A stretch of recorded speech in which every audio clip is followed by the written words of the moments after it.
ಶ್ರೀ ಗುರುಭ್ಯೋ ನಮಃ. ವಕ್ರತುಂಡ ಮಹಾಕಾಯ ಕೋಟಿ ಸೂರ್ಯ ಸಮಪ್ರಭ ನಿರ್ವಿಘ್ನಂ ಕುರು ಮೇ ದೇವ ಸರ್ವಕಾರ್ಯೇಷು ಸರ್ವದಾ ಭಕ್ತಮಾನಸ ಹಂಸಾಯ ಸಚ್ಚಿದಾನಂದ ರೂಪಿಣೆ ನಮಃ ಶಂಕರಲಿಂಗಾಯ ನಮಃ ಸದ್ಗುರುಮೂರ್ತೆ ನಮಃ. ನಮ್ಮ ಪಾವರಾದ ಶ್ರೀ ಶಂಕರಲಿಂಗ ಭಗವಾನರಿಗೆ ಭಕ್ತಿಪೂರ್ವಕ ನಮಸ್ಕಾರಗಳನ್ನು ಸಲ್ಲಿಸಿ ಇಂದಿನ ಪಾರಾಯಣವನ್ನು ಸತ್ಸಂಗವನ್ನು ಆರಂಭ ಮಾಡ್ತಾ ಇದ್ದೇನೆ. ಎಲ್ಲರಿಗೂ ನಮಸ್ಕಾರ. ಎಲ್ಲರಿಗೂ ಸಹ ಆತ್ಮೀಯ ಸ್ವಾಗತವನ್ನು ಬಯಸ್ತೇನೆ. ನಮ್ಮ ಜೊತೆ ಶ್ರೀರಂಜನ್ ಅವರಿದ್ದಾರೆ. ಅವರಿಗೂ ಸಹ ನಮ್ಮ ಸತ್ಸಂಗದ ಪರವಾಗಿ ಆತ್ಮೀಯ ನಮಸ್ಕಾರ ಹಾಗೂ ಆತ್ಮೀಯ ಸ್ವಾಗತವನ್ನು ಬಯಸ್ತೀನಿ. ಕಳೆದ ವಾರ ನಾವು ನಾರದ ಭಕ್ತಿ ಸೂತ್ರದ ಪೀಠಿಕೆಯನ್ನು ಅವರಿಂದ ನಾವು ಕೇಳಿದ್ವಿ. ಬಹಳ ಸೊಗಸಾಗಿತ್ತು ಪೀಠಿಕೆ. ಆ ಪೀಠಿಕೆಯ ತೋರಣವನ್ನು ಆಕರ್ಷಕವಾಗಿ ಕಟ್ಟಿಕೊಟ್ಬಿಟ್ಟಿದ್ದಾರೆ. ಆ ತೋರಣದಲ್ಲಿ ನಾವು ಮಿಂದೆದ್ದಿದ್ವಿ. ಅದನ್ನು ಬಹಳನೇ ಚೆನ್ನಾಗಿ ಅನುಭವಿಸಿದ್ವಿ. ಆ ಭಾವದ ಬಗ್ಗೆ ತುಂಬ ಚೆನ್ನಾಗಿ ಹೇಳಿದರು. ಭಾವ ಅನ್ನೋದು ಎಷ್ಟು ಮುಖ್ಯ ಮನುಷ್ಯನಿಗೆ. ಮನುಷ್ಯ ಯಾವಾಗಲೂ ಈಗೋ ಮೈಂಡೆಡ್ ಫ್ರೇಮಲ್ಲೇ ಇರ್ತಾನೆ. ಅದರಿಂದ ಆಚೆ ಬರೋಕ್ಕೆ ಆಗಲ್ಲ. ಪ್ರತಿಯೊಂದು ಕ್ಷಣಗಳನ್ನು ಅವನು ಅನುಭವಿಸಲ್ಲ. ಅನುಭವಿಸುವಿಕೆ ಅನ್ನೋದು ಎಷ್ಟು ಮುಖ್ಯ ಅದು ಅನ್ನೋದನ್ನ ಅದಕ್ಕೆ ಪೂರಕವಾದ ಹಲವಾರು ಕಥೆಗಳನ್ನು ಸಹ ನಮ್ಮೊಂದಿಗೆ ಇಟ್ಟಿದ್ರು. ಪುಷ್ಪದಂಥ ಕತೆ, ಅವನ ಕೊನೆಗೆ ಅವನು ಅನುಭವವನ್ನು ಪಡೆದಿದ್ದು ಆಗಿರ್ಬೋದು. ಆಮೇಲೆ ವಿದ್ವಾಂಸ ಭಗವದ್ಗೀತೆಯನ್ನು ಹೇಳಿದ್ದು, ಅದನ್ನು ಕೇಳಿದ ಒಬ್ಬ ನಾವಿಕ ಎಷ್ಟು ಭಾವಪರವಶನಾಗಿದ್ದ, ಎಷ್ಟು ಒಂದು ಆನಂದವನ್ನು ಪಡೆದಿದ್ದ, ಆ ಹೃದಯದ ಪಾಠ ಆಗಿತ್ತು ಅವನಿಗೆ ಅಂತ ಈ ರೀತಿ ಅನೇಕ ನಮಗೆ ಕಥೆಗಳನ್ನು ನಮ್ಮ ಮುಂದೆ ಇಟ್ಟಿದ್ರು. ನಾರದರು ನಮ್ಮ ಶಿಷ್ಯರಿಗೆ ಭಕ್ತಿ ಸೂತ್ರದ ಬಗ್ಗೆ ಹೇಳ್ತಾ ಇದ್ದಾರೆ. ಆ ಭಕ್ತಿ ಸೂತ್ರವನ್ನ ನಮ್ಗೆಲ್ಲರೂ ಶ್ರೀರಂಜನ್ ಅವರು ಈ ಸತ್ಸಂಗದಲ್ಲಿ ತಿಳಿಸ್ಕೊಡ್ತಾ ಇದ್ದಾರೆ. ಏನ್ ಹೇಳಿದ್ರು ನಾರದರು ಅಂತ ಆ ಸೂತ್ರಗಳನ್ನ ನಾವು ವಿವಿಧ ಹಂತಗಳಲ್ಲಿ ಕೇಳ್ತಾ ಹೋಗೋಣ. ಇವತ್ತು ಅದರ ಮುಂದಿನ ಭಾಗವನ್ನ ನಮ್ಮ ಮುಂದೆ ಪ್ರಸ್ತುತಿಪಡಿಸ್ತಾ ಇದ್ದಾರೆ ಶ್ರೀರಂಜನ್ ಅವರೇ. ಎಲ್ಲರ ಪರವಾಗಿ ತಮಗೆ ಸ್ವಾಗತವನ್ನು ಮತ್ತೊಮ್ಮೆ ಕೋರ್ತಾ ಇಂದಿನ ಪ್ರಸ್ತುತಿಯನ್ನು ಆರಂಭ ಮಾಡಬೇಕು ಅಂತ ತಮ್ಮಲ್ಲಿ ಕೇಳ್ಕೊತೀನಿ.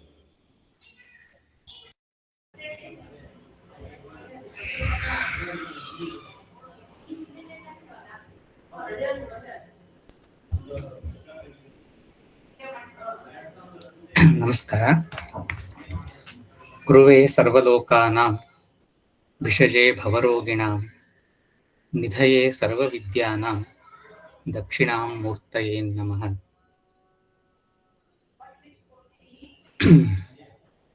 ಜೀವನ ಅನ್ನೋದು ಒಂದು ಶಕ್ತಿಯ ಸಾಗರ. ಸಮಯ ತಟದ ಮೇಲೆ ಅಂತ್ಯಹೀನ ಶಕ್ತಿಗಳ ಅಲೆಗಳು ಯಾವಾಗಲೂ ಪಡಿತಾನೇ ಇರುತ್ತೆ. ಸಮುದ್ರದ ಅಲೆಗಳು ಹೇಗೆ ಬೆಳೀತಾ ಇರುತ್ತೋ ಹಾಗೆ ಅದಕ್ಕೆ ಪ್ರಾರಂಭನೂ ಇಲ್ಲ, ಅಂತ್ಯನೂ ಇಲ್ಲ. ಎಲ್ಲೋ ಆ ಒಂದು ಸಣ್ಣ ಅಲೆಗಳೇನು ತರಂಗ ಇದೆಯಲ್ಲ, ಆ ತರಂಗದ ಹಾಗೆ ನಾವು ಕೂಡ ಚಿಕ್ಕದೊಂದು ತರಂಗ. ಆದರೆ ಅದರಲ್ಲಿ ಅನಂತ ಸಾಧ್ಯತೆಗಳಿದೆ. ಹೇಗೆ ಬೀಜ ವೃಕ್ಷವಾಗುವ ಹಾಗೆ ಅನಂತ ಸಾಧ್ಯತೆಗಳುಂಟೋ ಹಾಗೆ ಆ ಒಂದು ತರಂಗಗಳಲ್ಲಿ ಅನೇಕ ಸಾಧ್ಯತೆ ಇದೆ. ತರಂಗಕ್ಕೊಂದು ಆಕಾಂಕ್ಷೆ ಯಾವಾಗ ಇರುತ್ತೆ, ಅದು ನಾನು ಸಾಗರ ಆಗ್ಬಿಡಬೇಕು, ಅದು ಸ್ವಾಭಾವಿಕ. ಬೀಜದ ಆಕಾಂಕ್ಷೆ ಕೂಡ ವೃಕ್ಷ ಆಗ್ಬಿಡಬೇಕು ಅಂತ. ಬರೀ ವೃಕ್ಷ ಆಗೋದಷ್ಟೇ ಅಲ್ಲ, ಹೂಗಳಲ್ಲಿ ಅರಳುವವರೆಗೆ ಆ ಬೀಜಕ್ಕೆ ತೃಪ್ತಿ ಇಲ್ಲ. ಬೀಜದ ಹಂತ ಹಂತದಿಂದ ಅದು ವೃಕ್ಷದಿಂದ ಹೂವು, ಅಲ್ಲಿಗೆ ತಲುಪುವುದಕ್ಕೆ ಸಾಕಷ್ಟು ಏರಿಕೆಗಳಿದೆ. ಅಲ್ಲೊಂದಿಷ್ಟು ಶ್ರಮ ವಿಶ್ರಮ ಎಲ್ಲ ಇದೆ. ಒಂದು ಸಾಧನಾ ಮಾರ್ಗ ಇದೆ. ಒಟ್ಟಲ್ಲಿ ಅಲ್ಲಿಗೆ ತಲುಪಬೇಕು ಅಂತ. ಅದೇ ರೀತಿ ನಮ್ಮ ಗಮ್ಯ ಯಾವುದು? ಬೀಜಕ್ಕೆ ವೃಕ್ಷ, ಹೂವು ಹೇಗೆ ಗಮ್ಯವೋ ಮನುಷ್ಯರಾದ ನಮಗೆ ಯಾವುದು ಗಮ್ಯ? ಯಾವುದರ ಕಡೆಗೆ ನಾವು ತಲುಪಿದಾಗ ನಮಗೆ ಅಪೂರ್ಣಾನಂದ ಆಗತ್ತೆ ಅಂತ. ಹಾಗೆ ಮನುಷ್ಯನಿಗೆ ಪರಮಾತ್ಮನ ದೊರಕಿದಾಗ ನಮಗೆ ಪೂರ್ಣಾನಂದ ಅಂತ. ಬೀಜಕ್ಕೆ ಹೂವು ಹೇಗೆ ಗಂತವ್ಯವೋ ನಮಗೆ ಪರಮಾತ್ಮನೇ ಗಂತವ್ಯ. ಅಲ್ಲಿಗೆ ತಲುಪುವುದು ಹೇಗೆ? ನಾವೆಲ್ಲ ಕುಮಾರನಹಳ್ಳಿ, ಮಾಡನಹಳ್ಳಿ, ಲೋಕಿಕೆರೆ, ಇತ್ಯಾದಿ ಹೋಗ್ತಿರ್ತೇವೆ. ಕುಮಾರನಹಳ್ಳಿನೇ ತಗೊಳ್ಳೋಣ. ಕುಮಾರನಹಳ್ಳಿಗೆ ಹೋಗಿದಾಗ ಇರುವ ಗಂತವ್ಯ ಏನು? ಅಲ್ಲಿಗೆ ತಲುಪಿದ ನಂತರ ನಮಗೆ ಆಗಬೇಕಾದದ್ದೇನು ಅಥವಾ ಆಗಬೇಕಾದದ್ದು ಅನ್ನೋದೇನಾದ್ರೂ ಇದೆಯಾ ಅಂತ. ಸಮಾಧಿಯ ಮುಂದೆ ಕುಳಿತು ಸಮಾಧಿಸ್ಥರಾಗದಿದ್ರೆ ಏನ್ ಭಾಗ್ಯ ಬಂತು ಅಂತ. ನಾವು ಮಾಡುವ ಉಳಿದ ಎಲ್ಲ ಕಾರ್ಯಗಳು ಅದಕ್ಕೆ ಪೂರಕ. 2 ಕ್ಷಣ ಕಣ್ಣು ಮುಚ್ಚಿ ಸಮಾಧಿಸ್ಥರಾದರೆ ಅದು ನಮ್ಮ ಗಂತವ್ಯ. ಅದಷ್ಟು ಸುಲಭನ ಅಂತ. ನಮಗೆ ಅಲ್ಲಿ ಹೋದಾಗ ಮನಸ್ಸಿನ ಅನೇಕ ಸಮಸ್ಯೆಗಳಿದ್ದೇ ಇರುತ್ತೆ. ಉಪ್ಪಿಟ್ಟಿನ ರವೆ ಉಪ್ಪಿಟ್ಟಿಗೆ ಉಪ್ಪು ಕಡಿಮೆ ಆಯಿತು, ಮೆತ್ತುವಾಯಿತು, ಅಥವಾ ಗಟ್ಟಿ ಆಯಿತು, ಅವಲಕ್ಕಿಗೆ ಒಗ್ಗರಣೆ ಬಿದ್ದಿಲ್ಲ, ರೂಮ್ನಲ್ಲಿ ಫ್ಯಾನ್ ಕೆಳಗಕ್ಕೆ ಮಲಗಕ್ಕಾಗಲಿಲ್ಲ, ನಾನು ಕಟ್ಸಿದ ರೂಮಲ್ಲಿ ನನಗೆ ಜಾಗ ಇಲ್ಲ, ಹೀಗೆ ಇತ್ಯಾದಿ ಏನೇನೋ ಇರುತ್ತೆ. ಇದೆಲ್ಲ ಇರಬಾರ್ದು ಅಂತನೂ ಅಲ್ಲ, ಇರಬೇಕು ಅಂತನೂ ಅಲ್ಲ. ಅದು ಮನಸ್ಸಿನ ಸಹಜ ಪ್ರಕ್ರಿಯೆ. ಮನಸ್ಸಿರೋದೇ ಹಾಗೆ.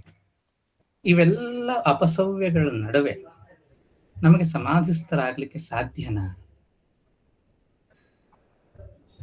ಇವತ್ತು ಸ್ವಾಮಿ ವಿವೇಕಾನಂದರು ದೇಹ ಬಿಟ್ಟ ದಿನ ವಿವೇಕಾನಂದರು ಯಾವಾಗ ಒಂದು ಮಾತು ಹೇಳ್ತಾ ಇದ್ರು, ಆದರ್ಶವನ್ನ ಯಾವಾಗಲೂ ಕೆಳಗಡೆ ಇಳಿಸಬಾರದು.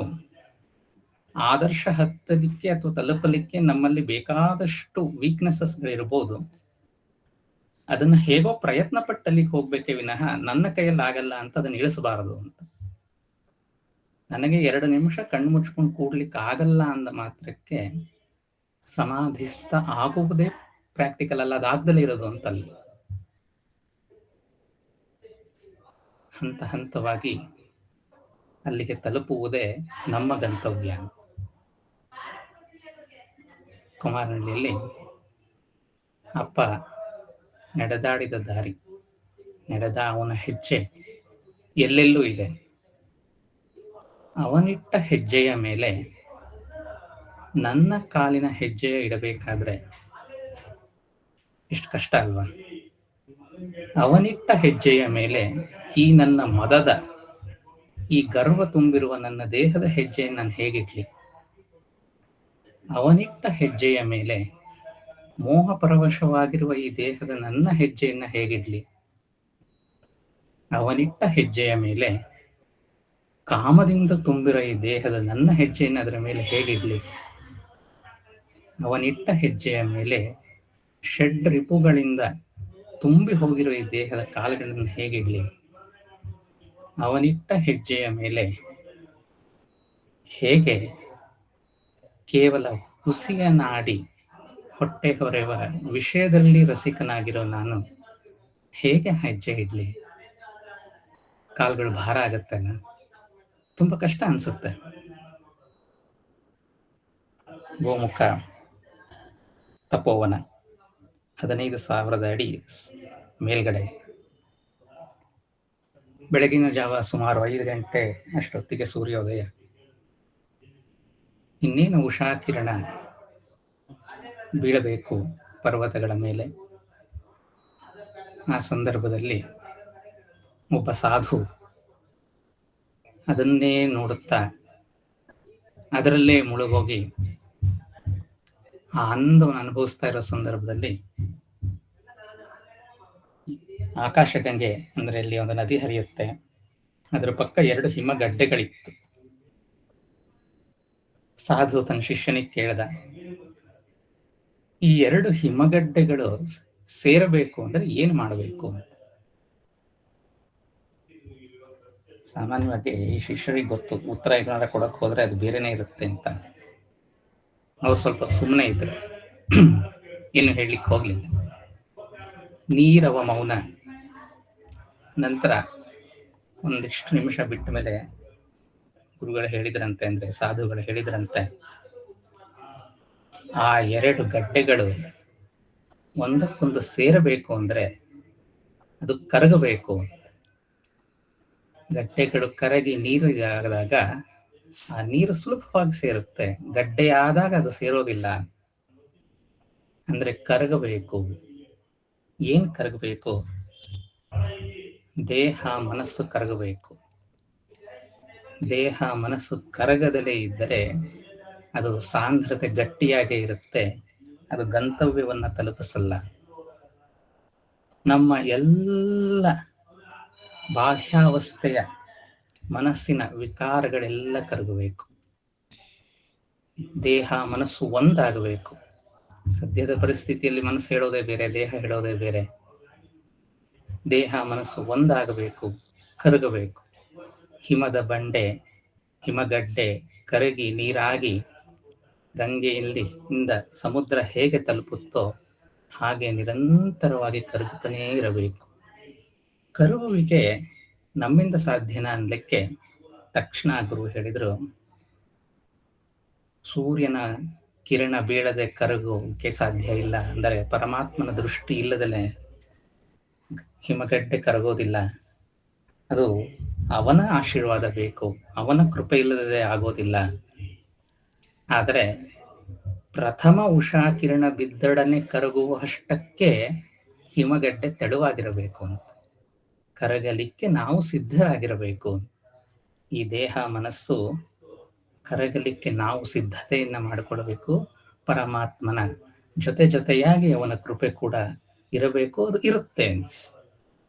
ಹೀಗೆ ಅವನಿಟ್ಟ ಹೆಜ್ಜೆಯ ಮೇಲೆ, ಅಂದರೆ ಗುರುವಿಟ್ಟ ಹೆಜ್ಜೆಯ ಮೇಲೆ, ಅಪ್ಪನಿಟ್ಟ ಹೆಜ್ಜೆಯ ಮೇಲೆ ನಮ್ಮ ಹೆಜ್ಜೆ ಇಡಬೇಕು ಅನ್ನೋದಾದರೆ ನಾವು ಕರಗಬೇಕು. ನಮ್ಮ ದೇಹ ಮನಸ್ಸು ಕರಗಬೇಕು. ಕರಗುವಿಕೆ ಯಾವ ಹಂತಕ್ಕೆ ಮುಟ್ಟಬೇಕು ಅಂದರೆ ಹಗೂರವಾಗಿ ಹೂವಿನಂತಾಗಬೇಕು. ಆ ನಮ್ಮ ಕಾಲು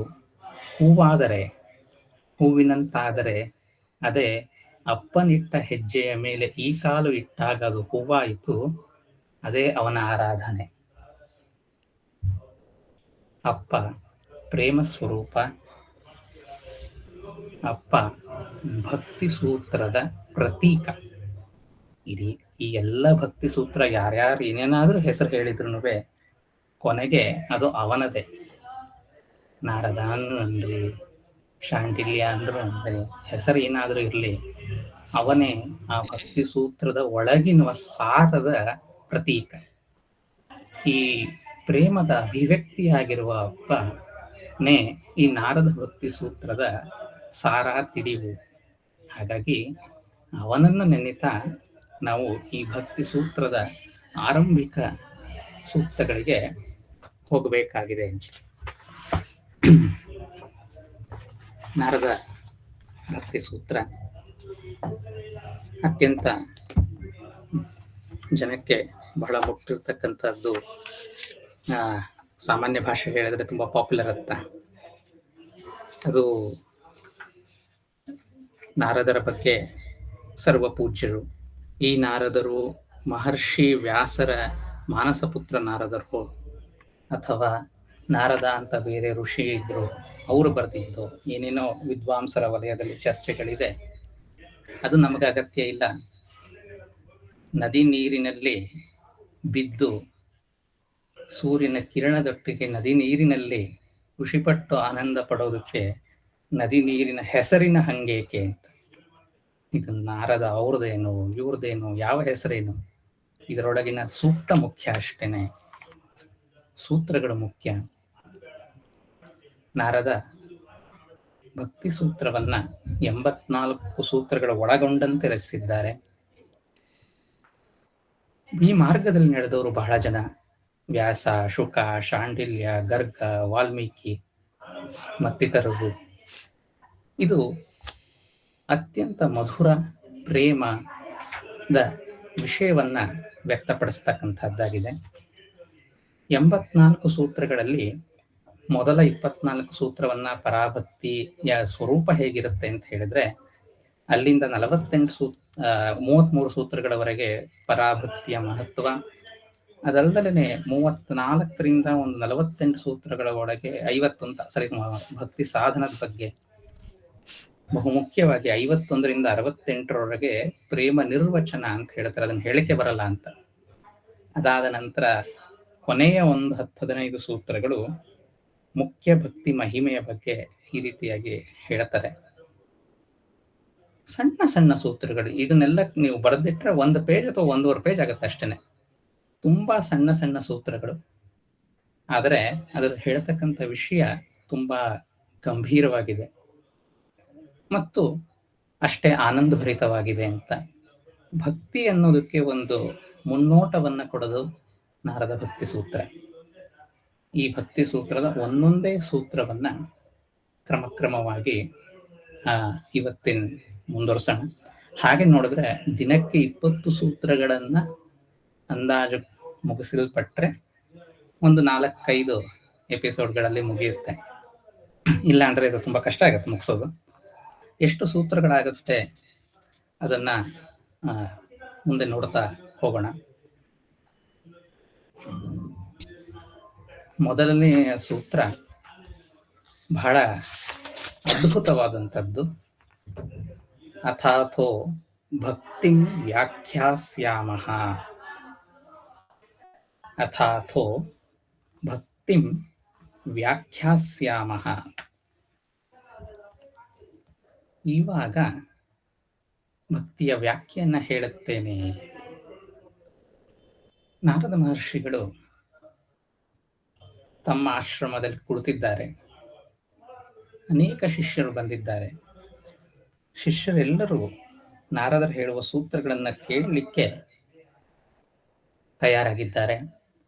ಆ ಸಂದರ್ಭದಲ್ಲಿ ಯಾರೋ ಒಬ್ಬ ಮಾಗಿದ ವಯಸ್ಸಿನ ಏನು ಹೇಳ್ಬೋದು 40-50 ಆಸ್ಪಾಸ್ ಅಂತ ಇಟ್ಕೊಳ್ಳಿ ಇರೋ ವ್ಯಕ್ತಿ ಬಂದು ನಾರದರ ಹತ್ರ ಕೇಳ್ತಾರೆ, ನಾರದ್ರೆ ನಾನು ತುಂಬ ಪರಮ ಪಾಪಿ, ನಾನು ಇದುವರೆಗೂ ಜೀವನದಲ್ಲಿ ಸರಿಯಾದದ್ದು ಏನನ್ನೂ ಮಾಡಲಿಲ್ಲ, ಮಾಡಬಾರದ ಎಲ್ಲ ಕರ್ಮಗಳನ್ನೇನಾದರೂ ನೀವು ಪಟ್ಟಿ ಮಾಡಿದ್ರೆ ಅದನ್ನೆಲ್ಲ ನಾನು ಮಾಡಿದ್ದೇನೆ, ಯಾವತ್ತೂ ನಾನು ಸರಿ ಇಲ್ಲ, ನನ್ನ ತುಂಬ ನಾನು ಮಾಡಿದ ಎಲ್ಲ ಕಾರ್ಯಗಳು ಕೂಡ ಲಾಭಕ್ಕಾಗಿ, ಸ್ವಾರ್ಥತೆಯಿಂದ, ಮೋಹದಿಂದ, ಕಡು ಕಪಟತನದಿಂದ ಹೇಗಿರಬೇಕಿತ್ತೋ ಹಾಗಿಲ್ಲದೆ ನನ್ನನ್ನು ಹೇಳ್ತಾ ಹೋದರೆ ಸಿಕ್ಕಾಬಡೆ ಪಾಪ ಮಾಡಿ ಬಂದಿದ್ದೇನೆ. ನನ್ನಂಥವನಿಗೆ ಇಲ್ಲಿ ಆಶ್ರಯ ಇದೆಯಾ? ನಾನು ಏನನ್ನೋ ಬಯಸಿ ಬಂದೆ. ನಾನು ಧ್ಯಾನ ಯೋಗದ ಹತ್ರ ಹೋದೆ. ಅವರು ನನಗೆ ನೀನು ಯಮ, ನಿಯಮ, ಆಸನ, ಪ್ರಾಣಾಯಾಮ, ಪ್ರತ್ಯಾಹಾರ ಇತ್ಯಾದಿಗಳನ್ನು ಮಾಡಿದ ನಂತರ, ಇಷ್ಟು ಮೆಟ್ಟಲುಗಳನ್ನು ದಾಟಿದ ನಂತರ ಬಂದರೆ ನಾವು ನಿಮಗೆ ಇಲ್ಲಿ ಒಳಗಡೆ ಬಿಡುತ್ತೇವೆ ಅಂತ. ಅರ್ಹತೆ ಅಂತ ಕರಿತೇವೆ. ಧ್ಯಾನ ಯೋಗಕ್ಕೆ ಇರುವ ಅರ್ಹತೆಗಳು ಅದು. ಇನ್ನ ಹಾಗಾಗಿ ನಿನಗೆ ಇಲ್ಲಿ ಕಷ್ಟ ಆಗ್ಬೋದು ಅಂತ. ಸರಿ, ಅಲ್ಲ ಆಗಲ್ಲ ಅಂತ ಹೇಳಿ ಅವನು ಜ್ಞಾನ ಯೋಗದ ಶಾಲೆಗೆ ಹೋದ್ರು. ಜ್ಞಾನ ಯೋಗ ಶಾಲೆಗೆ ಹೋಗ್ತಿದ್ದಂಗೆ ನೋಡಪ್ಪ, ಇಲ್ಲಿ ಸಾಧನಾ ಚತುಷ್ಟಯ ಅಂತ ಹೇಳ್ತೀವಿ. ವಿವೇಕ, ವೈರಾಗ್ಯ, ಮುಮುಕ್ಷತ್ವ ಎಲ್ಲ ಇರಬೇಕಾಗತ್ತೆ. ಶಮೆ, ದಮೆ, ಉಪರತಿ ಅಂತ ಹೇಳಿ ಅದನ್ನೆಲ್ಲ ಹೇಳಿದ್ರೆ ಅವನಿಗೆ ಗಾಬರಿ ಆಗೋಯ್ತು. ಇದು ನನಗೂ ಆಗ್ದಲೇ ಇರತಕ್ಕಂಥದ್ದು. ಕೊನೆಗೆ ಅವನು ಅಲ್ಲಿದ್ದ ಇನ್ನೊಂದು ಭಕ್ತಿ ಆಶ್ರಮ ಅಂತ ಬೇಕಾದ್ರೆ ನಾರದರ ಆಶ್ರಮಕ್ಕೆ ಬಂದ. ನಾರದರು ಅಥಾಥೋ ಅಂತ ಶಬ್ದ ಹೇಳ್ತಾ ಇದ್ರು. ಅದನ್ನ ಕೇಳಿದ ತಕ್ಷಣ ಅವನಿಗೂ ಗಾಬರಿ ಆಗೋಯ್ತಂತೆ. ಅಥಾಥೋ ಅಂದ್ರೆ ನಮ್ಮ ಎಲ್ಲ ವಾಗ್ಮಯಗಳು ಆರಂಭಿಕವಾಗಿ ಶುರುವಾಗೋದೇ ಹೀಗೆ. ಬ್ರಹ್ಮಸೂತ್ರದಲ್ಲಿ ಅಥಾಥೋ ಬ್ರಹ್ಮ ಜಿಜ್ಞಾಸ ಅಂತಾರೆ. ಈಗ ಅಂತ, ಈಗ ನಾವು ಭಕ್ತಿಯ ವ್ಯಾಖ್ಯಾನವನ್ನ ಮಾಡೋಣ, ವ್ಯಾಖ್ಯಾನಿಸೋಣ. ಈಗ ಅಂದ್ರೆ ಈಗ ಯಾಕೆ ಅಂತ, ಇನ್ನು ಮುಂಚೆ ಯಾಕಾಗ್ಲಿಲ್ಲ, ಆಮೇಲೆ ಆಗ್ಲಿಲ್ಲ ಯಾಕೆ ಅಂತ ಅಂದ್ರೆ, ಈ ಈಗ ಅಥವಾ ಆದ ಕಾರಣ ಏನಿದೆ ಈಗ, ಅದು ಏನನ್ನ ಸೂಚಿಸುತ್ತದೆ ಅಂದ್ರೆ ಎಲಿಜಿಬಿಲಿಟಿ ಟೆಸ್ಟ್ ಪಾಸ್ ಆಗಿರ್ಬೇಕು ಅಂತ. CET ಎಕ್ಸಾಮಿಗೆ ಹೋದ್ರೆ, ಅಂದ್ರೆ ನೀವು ಮೆಡಿಕಲ್ ಇಂಜಿನಿಯರಿಂಗ್ ಹೋಗ್ಬೇಕು, CET ಆಗಿರ್ಬೇಕು ಅಂತ. ಹಾಗೆ ಯಾವುದೇ ನಮ್ಮ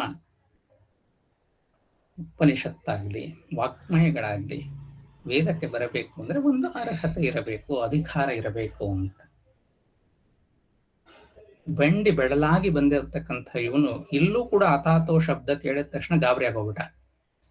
ಏನಿದು ಇಲ್ಲೂ ಅಥಾಥೋ ಅಂತ ಹೇಳ್ತಾ ಇದ್ದಾರಲ್ಲ ಅಂತ. ನಾರದ್ರು ಅವ್ರಿಗೆ ಕರೆದ್ರು, ಮೈ ಜಡವಿ ಕುತ್ಕೋ, ನೀನು ಗಾಬರಿ ಆಗುವ ಅವಶ್ಯಕತೆ ಇಲ್ಲ. ನೀನು ಏನು ಬೇಕಾದ್ದಾಗಿರಲಿ, ನೀನು ಹೇಗೆ ಬೇಕಾದರೂ ಇರು, ಅದು ನನಗೆ ಮಹತ್ವ ಅಲ್ಲ, ಅದು ಗಣನೆಗೆ ತೆಗೆದುಕೊಳ್ಳೋದು ಇಲ್ಲ. ಆದರೆ ನೀನೊಂದು 3 ಕಂಡೀಷನ್ಸ್ ಅನ್ನ ಒಪ್ಕೋತೀಯ ಅನ್ನೋದಾದ್ರೆ ಮಾಡ್ಬೋದಪ್ಪ ಅಂತ. ಏನು?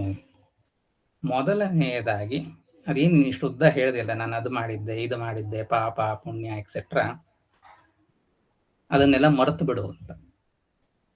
ಹಳೆಯದನ್ನ ಸ್ಮರಿಸ್ಕೋಕೂಡ್ದು. ಅದು ಪುಣ್ಯ ವಿಶೇಷವೇ ಆಗಿರಲಿ, ಪಾಪ ವಿಶೇಷವೇ ಆಗಿರಲಿ, ಅದನ್ನೆಲ್ಲ ಸಂಪೂರ್ಣವಾಗಿ ಮರೆತು ನೀನು ಇಲ್ಲಿರುತ್ತಿ ಅನ್ನೋದಾದ್ರೆ ನಾನು ನಿನಗೆ ಭಕ್ತಿ ಯೋಗ ಅನ್ನ ಹೇಳ್ತೇನೆ. ಹೌದಾ? ಅಷ್ಟೇ. ಆದರೆ ನೀನು ಇಲ್ಲಿ ಮತ್ತೆ ಬಂದು ಅದನ್ನೇ ನೆನಪಿಸ್ಕೊಳ್ಳೋ ಹಾಗಿಲ್ಲ.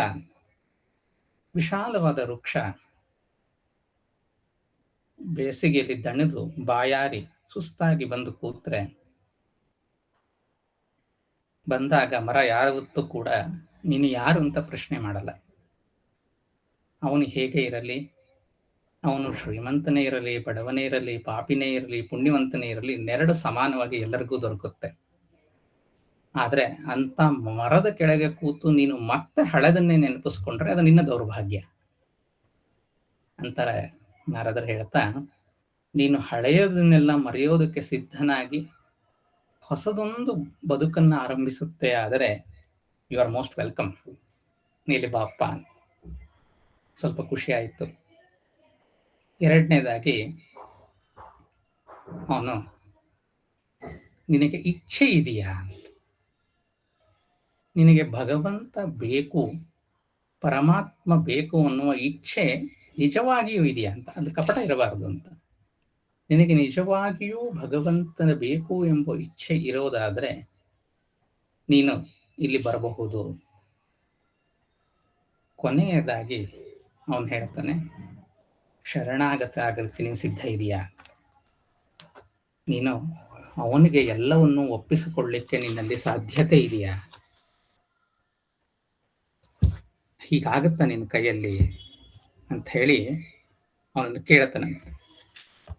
ಶಿಷ್ಯನಿಗೆ ಇದುವರೆಗೂ ಕೇಳಿದ ಎಲ್ಲ ಯೋಗಗಳ ಅರ್ಹತೆಗಿಂತ ಇದು ಸ್ವಲ್ಪ ಸುಲಭ ಅಂತ ಅನಿಸ್ತು. ಯಾಕೆಂದರೆ ಮರಿಬೇಕಾಗಿದೆ, ಪರಮಾತ್ಮನೆಡೆಗೆ ಇಚ್ಛೆ ಬೇಕಾಗಿದೆ. ಅದಕ್ಕಿಂತ ಹೆಚ್ಚಿಗೆ ಇನ್ನೇನೂ ಬೇಕಿಲ್ಲ. ಕೈ ಕಾಲನ್ನು ತಿರುಗಿಸ್ಬೇಕಾಗಿಲ್ಲ, ವಜ್ರಾಸನದಲ್ಲಿ ಕೂಡೋದು ಬೇಕಾಗಿಲ್ಲ, ಜಾಲಂಧರ ಬಂಧ, ಉಡ್ಯಾಣ ಬಂಧ, ಮಹಾಬಂಧಗಳನ್ನು ಮಾಡೋದು ಬೇಕಾಗಿಲ್ಲ, ತಲೆ ಉಪಯೋಗಿಸೋದು ಬೇಕಾಗಿಲ್ಲ, ವಿವೇಕ ಇಂಥದ್ದು ಯಾವುದು ಕಷ್ಟಪಡೋದು ಬೇಕಾಗಿಲ್ಲಲ್ಲ, ಆರಾಮಾಗಿ ಕೂತ್ಕೊಂಡ್ರೆ ಆಯ್ತಪ್ಪ ಎಲ್ಲ ಮರೆತು ಬಿಟ್ಟು ಅಂತ ಹೇಳಿ ಆತ ಅರ್ಹತೆ ಏನಿದೆಯಲ್ಲ ಅಥಾತೋ ಆದ ಕಾರಣ ಈಗ, ಅಂದರೆ ಈ 3 ಅರ್ಹತೆಯನ್ನ ಯಾರು ಪಡೆದಿರುತ್ತಾರೋ ಅವರಿಗೆ ಭಕ್ತಿಯ ವ್ಯಾಖ್ಯಾನವನ್ನ ಮಾಡುತ್ತೇನೆ, ಭಕ್ತಿಯನ್ನು ವಿವರಿಸುತ್ತೇನೆ ಅಂತ ಹೇಳಿ ನಾರದರು ಹೇಳ್ತಾ ಇದ್ರು. ನಾರದರು ಹೇಳಿಕೊಟ್ಟಿದ್ದಿಷ್ಟೇ, ಯಾವಾಗ ನಾವು ನಾನು ಇಲ್ಲವೇ ಇಲ್ಲ ಅಂತ, ನಾನು ಮರಿಬೇಕು ಎಲ್ಲವನ್ನು ಅಂದರೆ ನನ್ನ ಅಸ್ತಿತ್ವದ ಬಗ್ಗೆ ಗಮನ ಇರಕ್ಕಾಗ್ಬಾರ್ದು. ಅಂದರೆ ಇರುವುದೆಲ್ಲ ಅವನೇ, ಶರಣಾಗತಿ ಅಂದರೆ ತಾನೇ ಅದೇ, ಇರುವುದೆಲ್ಲ ಅವನೇ, ನಾನು ಇಲ್ಲಿ ಏನನ್ನೂ ಮಾಡುತ್ತಿಲ್ಲ, ನಾನು ಮಾಡುವವನೂ ಅಲ್ಲ ಅನ್ನೋದು ಚಿತ್ತದಲ್ಲಿ ಬಲವಾಗಿ ಇದ್ದರೆ ಅನನ್ಯ ಪ್ರೇಮ ತಾನಾಗೆ ಜನನ ಆಗತ್ತೆ ಅಂತ ಋಷಿಯ ಉದ್ದೇಶ. ನಮ್ಮ ಇಡೀ ಭಾರವನ್ನ ಅವನಿಗೆ ಒಪ್ಪಿಸ್ಬಿಟ್ಟು ಆರಾಮಾಗಿ ಕೂತ್ಕೊಳ್ಳೋದಪ್ಪ ಅಂತ. ಹೀಗಿದ್ದಲ್ಲಿ ನಾನು ಭಕ್ತಿಯ ವ್ಯಾಖ್ಯಾನವನ್ನ ಮಾಡ್ತೇನೆ ಅಂತ ಹೇಳಿ ನಾರದ್ರು ಹೇಳಿದರು. ಬಹುಶಃ ಎಲ್ಲರೂ ಕೂಡ ರಾಮಕೃಷ್ಣ ಪರಮಹಂಸರದ್ದೊಂದು ಕಥೆಯನ್ನು ಕೇಳಿರ್ತೀರ. ಅವರಿಗೊಬ್ಬ ಶಿಷ್ಯ ಇದ್ದ, ಗಿರೀಶ ಅಂತ. ಇದು ತುಂಬ ಕಡೆ ಹೇಳಿರ್ತಾರೆ, ಮತ್ತೆ ಅತ್ಯಂತ ಜನಪ್ರಿಯ ಕಥೆನೂ ಹೌದು. ಗಿರೀಶ್ ಚಂದ್ರ ಘೋಷ್ ಅಂತ ಅವನ ಹೆಸರು. ಈ ಗಿರೀಶ್ ಚಂದ್ರ ಘೋಷಿಗೆ ನಾವು ಏನೇನು ಕೆಟ್ಟದ್ದು ಅಂತ ಹೇಳ್ತೀವೋ ಅದೆಲ್ಲ ಇರೋಂಥ ದೊಡ್ಡ ಕುಡುಕ. ನಾಟಕದ ಕಂಪ್ನಿ ನಡೆಸ್ತಾ ಇದ್ದ. ಅವಾಗ ಇವನು ಪರಮಹಂಸರ ಹತ್ರ ಬಂದು ಹೋಗ್ತಿದ್ದ. ಅನೇಕ ಬಾರಿ ಬಂದು ಹೋದಾದ ಮೇಲೆ ಅವನಿಗೆ ಪರಮಹಂಸರ ಮೇಲೆ ಒಂದು ಗೌರವ ಮತ್ತೆ ಅವ್ರ ಗುರು ಅಂತ ಅನ್ಸ್ಲಿಕ್ಕೆ ಶುರುವಾಯಿತು. ನಾನು ತುಂಬಾ ಇದನ್ನ ಚೊಕ್ಕವಾಗಿ ಹೇಳ್ತೀನಿ, ಅಂದ್ರೆ ತುಂಬಾ ದೊಡ್ಡ ಕತೆ. ಅವನು ಕೇಳ್ದ ಗಿರೀಶ್ ಘೋಷ್ ಪರಮಹಂಸರಿಗೆ, ಎಲ್ರಿಗೂ ಏನೇನೋ ಹೇಳ್ತೀರಾ, ನನಗೆ ಹೇಳಿ ಇಂದನಿಂದ ನಾನೇನು ಮಾಡಲಿ ಅಂತ. ಪರಮಹಂಸರು, ನೀನು ಏನು ಮಾಡುತ್ತಿರುವೆ ಅದನ್ನೇ ಮುಂದುವರಿಸು ಅಂತ ಅಂದ್ರಂತೆ. ಅವನಿಗೆ ಏನೋ ಹೇಳ್ತಾರೆ ಅನ್ಕೊಂಡ್ ಬಂದ. ಅದರ ಜೊತೆಗೆ ಅವರು ಇನ್ನೊಂದು ವಾಕ್ಯವನ್ನು ಹೇಳಿದ್ರು, ಆದ್ರೆ ಬೆಳಗ್ಗೆ ಮತ್ತು ಸಂಜೆ ಅವನ ಸ್ಮರಣೆ ಮನನ ಮಾಡು ಅಂತ. ಇದು ಹೇಳ್ತಿದ್ದಂಗೆ ಗಿರೀಶನ್ ಮುಖ ಸಪ್ಪಗಾಯ್ತು. ಯಾಕೆಂದ್ರೆ ಈ ಗಿರೀಶನ್ ಸ್ವಭಾವ ಏನು ಅಂದ್ರೆ, ನೀವು ಲೆಫ್ಟ್ ಸೈಡ್ ಹೋಗ್ಬೇಕು ಅಂದ್ರೆ ಅವ್ನು ರೈಟ್ಗೆ ಹೋಗೋದು. ಯಾವ್ದಾದ್ರೂ ಒಂದು ರೂಲ್ ಅಂತ ಹೇಳಿ ಅವನಿಗೆ ಮಾಡಿದ್ರೆ ಅವನಿಗೆ ಏನು ಮಾಡೋಕ್ಕಾಗಲ್ಲ. ಆ ರೂಲನ್ನು ಮುರಿಯೋದೇ ಅವನ ಕೆಲಸ, ಮತ್ತು ಅದರಲ್ಲಿ ಅವನಿಗೆ ಯಾವುದೇ ತರಹದ ಮೋಟಿವೇಶನ್ ಸಿಕ್ಕಲ್ಲ ಮಾಡಬೇಕು ಅಂತ ಹೇಳಿ. ಇದು ನನಗೆ ಕಷ್ಟ ಆಗುತ್ತೆ ಅಂತ ಸ್ವಲ್ಪ ಮುಖವನ್ನು ಬೇಜಾರು ಮಾಡ್ಕೊಂಡು ಇಟ್ಕೊಂಡ. ಪರಮಹಂಸರು ಗಮನಿಸಿದ್ರು. ಅಷ್ಟೊಳಗೆ ಅವನ ಮನಸ್ಸಲ್ಲಿ ಬೇಗೋದಿ, ಒಂದು ಸಣ್ಣ ಕೆಲಸ ಹೇಳ್ತಾ ಇದ್ದಾರೆ ಪರಮಹಂಸರು, ಅಂಥದ್ದೇನೂ ಇಲ್ಲ, ಅದು ಕೂಡ ನನ್ನ ಕೈಲಿ ಮಾಡೋಕ್ಕಾಗ್ತಾ ಇಲ್ವಲ್ಲ, ಬೇರೆ ಯಾರಾದ್ರೂ ಕೇಳಿಸ್ಕೊಂಡ್ರೆ ಗತಿ ಏನು, ಅವ್ರಿಗೆಲ್ಲ ಇಷ್ಟು ಹೇಳಿದ್ರೆ ಪರಮ ಸಂತೋಷವಾಗಿರ್ತಿದ್ರು, ಒಳ್ಳೆ ಕತೆ ಆಯ್ತಲ್ಲ ಅಂತ. ಇದನ್ನ ಅರ್ಥ ಮಾಡ್ಕೊಂಡು ಪರಮಹಂಸರು ಇನ್ನೊಂದು ಮಾತು ಹೇಳಿದ್ರಂತೆ, ಅದ್ ಮಾಡಕ್ಕಾಗ್ಲಿಲ್ಲ ಅನ್ನೋದಾದ್ರೆ ನೀವೊಂದು ಕೆಲಸ ಮಾಡು, ಊಟ ಮಾಡೋಕ್ಕಿಂತ ಮುಂಚೆ ಮತ್ತು ಮಲಗೋಕ್ಕಿಂತ ಮುಂಚೆ ಭಗವಂತನ ಸ್ಮರಿಸು ಅಂತ. ಇವನಿಗೆ ಮತ್ತೆ ಅದೇ ಕಂಡೀಷನ್ ಆಯ್ತಾ. ಪರಮಹಂಸರ ಹತ್ರ ಹೇಳ್ದ, ಪರಮಹಂಸರೇ, ನಂದು ಊಟ ಯಾವಾಗ ಆಗುತ್ತೆ, ಯಾವಾಗ ಮಲಗ್ತೀನಿ ಅನ್ನೋದು ನನ್ನ ಕೈಯಲ್ಲಿ ಇಲ್ವೇ ಇಲ್ಲ. ನಾನು ಹೇಳಿ ಕೇಳಿ ನಾಟಕದ ಕಂಪ್ನಿ ನಡೆಸೋನು, ಪಾತ್ರಧಾರಿಗಳನ್ನ ಹುಡುಕ್ಬೇಕು, ಯಾವಾಗೋ ಮಲಗ್ತೀನಿ, ಯಾವಾಗೋ ಊಟ ಮಾಡ್ತೀನಿ. ಇದು ಪರಮಹಂಸರು ಬದುಕಿದ್ದ ಕಾಲದಲ್ಲಿ ಅಂದ್ರೆ ತುಂಬಾ ಹಳೇದು, 3 ವರ್ಷಗಳ ಹಿಂದಿಂದು.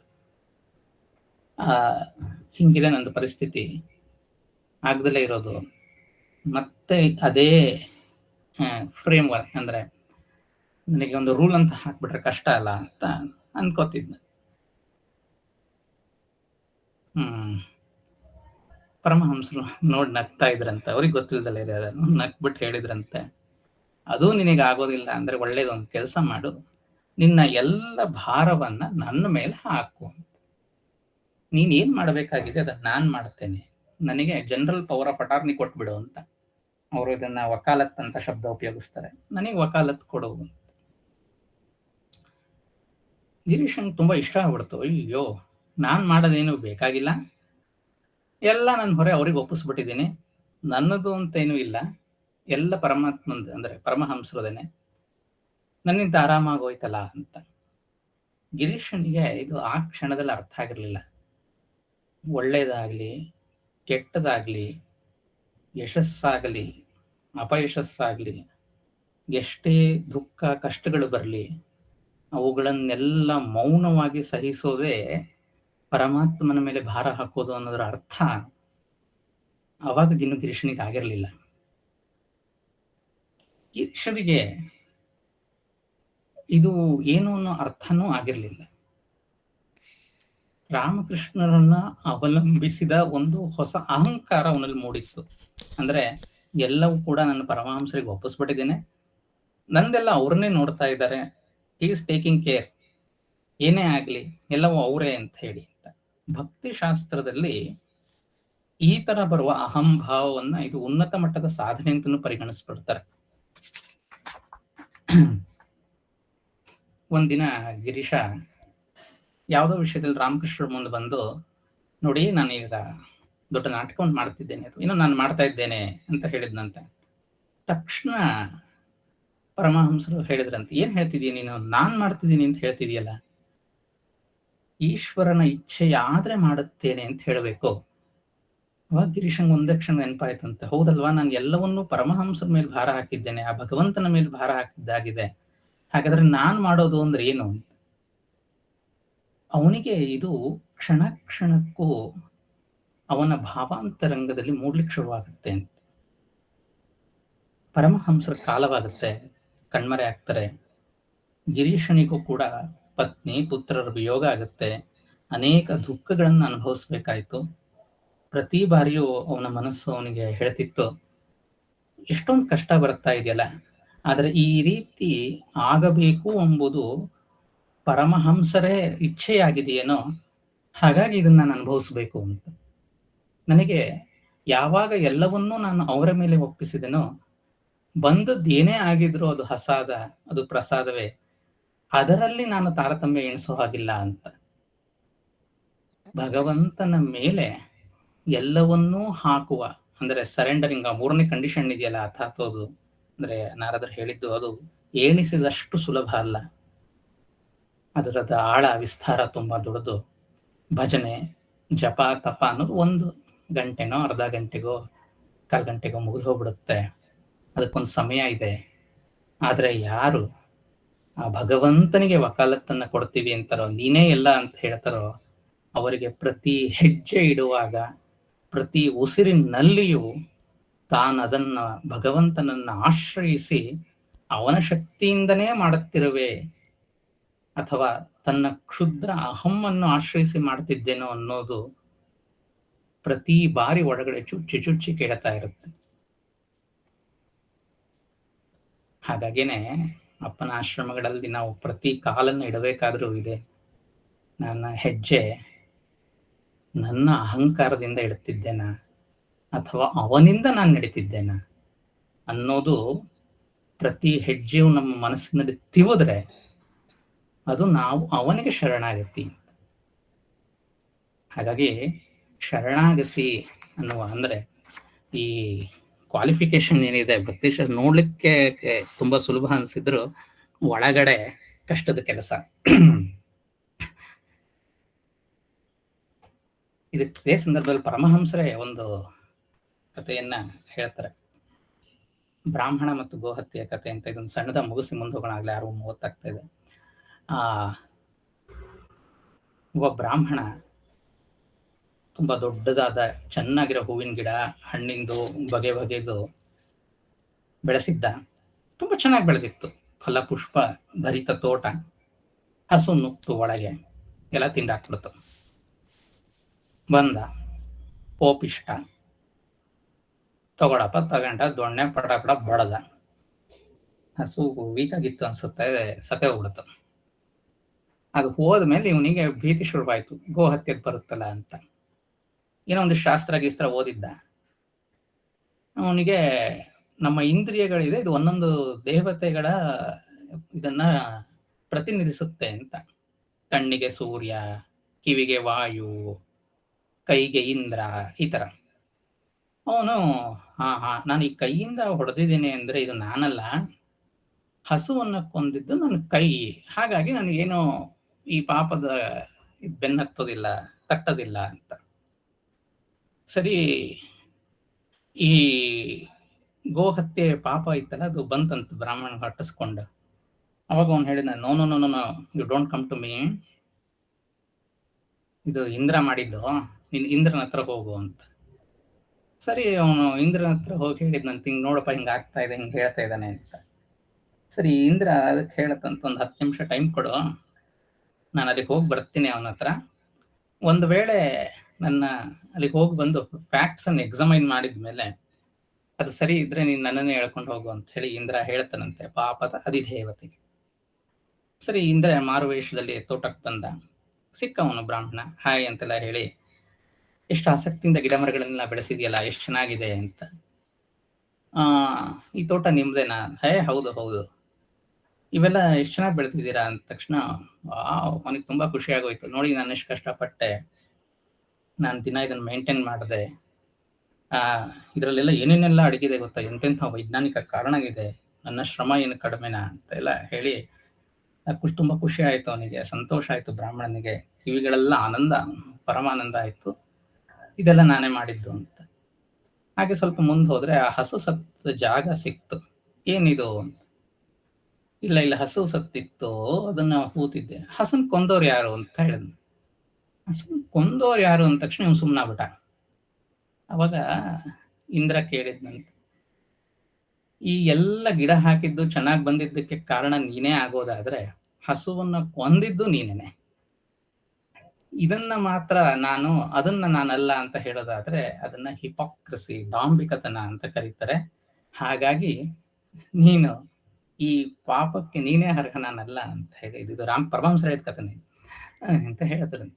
ಹಾಗಾಗಿ ಒಮ್ಮೆ ಭಗವಂತನಿಗೆ ನಾವು ಅರ್ಪಿಸಿಕೊಂಡರೆ ಅಲ್ಲಿಂದ ಬಂದದಾದ ನಂತರ ಬರುವ ಎಲ್ಲ ಸುಖ ದುಃಖ ನಷ್ಟ ಲಾಭ ಅವನದು.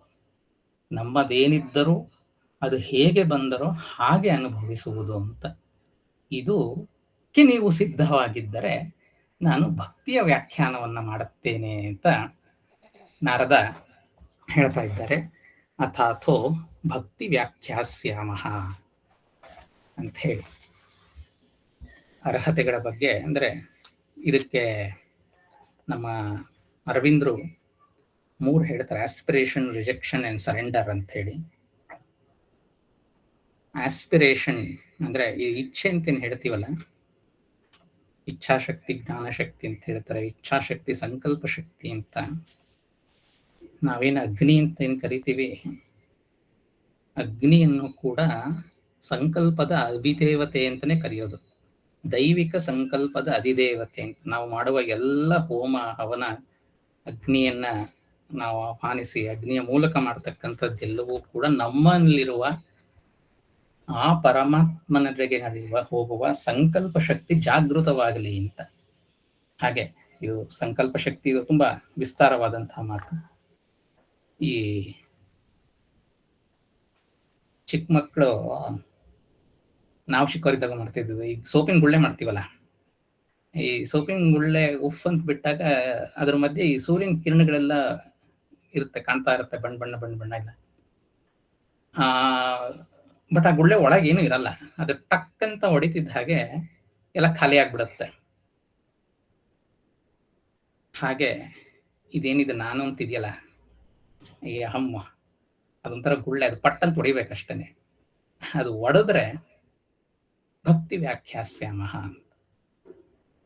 ಹೀಗೆ ಅಥಾಥೋ ಭಕ್ತಿ ವ್ಯಾಖ್ಯಾಸ್ಯಾಮಃ, ಈ ಅರ್ಹತೆಯ ನಂತರ ನಾರದರು ಭಕ್ತಿಯ ಬಗ್ಗೆ ವ್ಯಾಖ್ಯಾನವನ್ನ ಮಾಡ್ತಾ ಇದ್ದಾರೆ.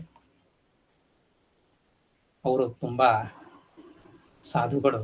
ಅವ್ರು ಹೇಳಿದ್ದಷ್ಟೇ, ಭಕ್ತಿನ ಅರ್ಥ ಮಾಡಿಸ್ಲಿಕ್ಕಾಗಲ್ಲಪ್ಪ, ಅದನ್ನು ಹೇಳ್ಬೋದು ಅಷ್ಟೆ, ನನ್ನ ಅನುಭವಕ್ಕೆ ಬಂದಿದ್ದ ವ್ಯಾಖ್ಯೆಯನ್ನ ಮಾಡಬಹುದು ಅಂತ ಹೇಳಿ ತುಂಬಾ ಸಮಂಜಸವಾದ ಪದವನ್ನ ಬಳಸಿ ಭಕ್ತಿ ವ್ಯಾಖ್ಯಾಸ್ಯಾಮಃ.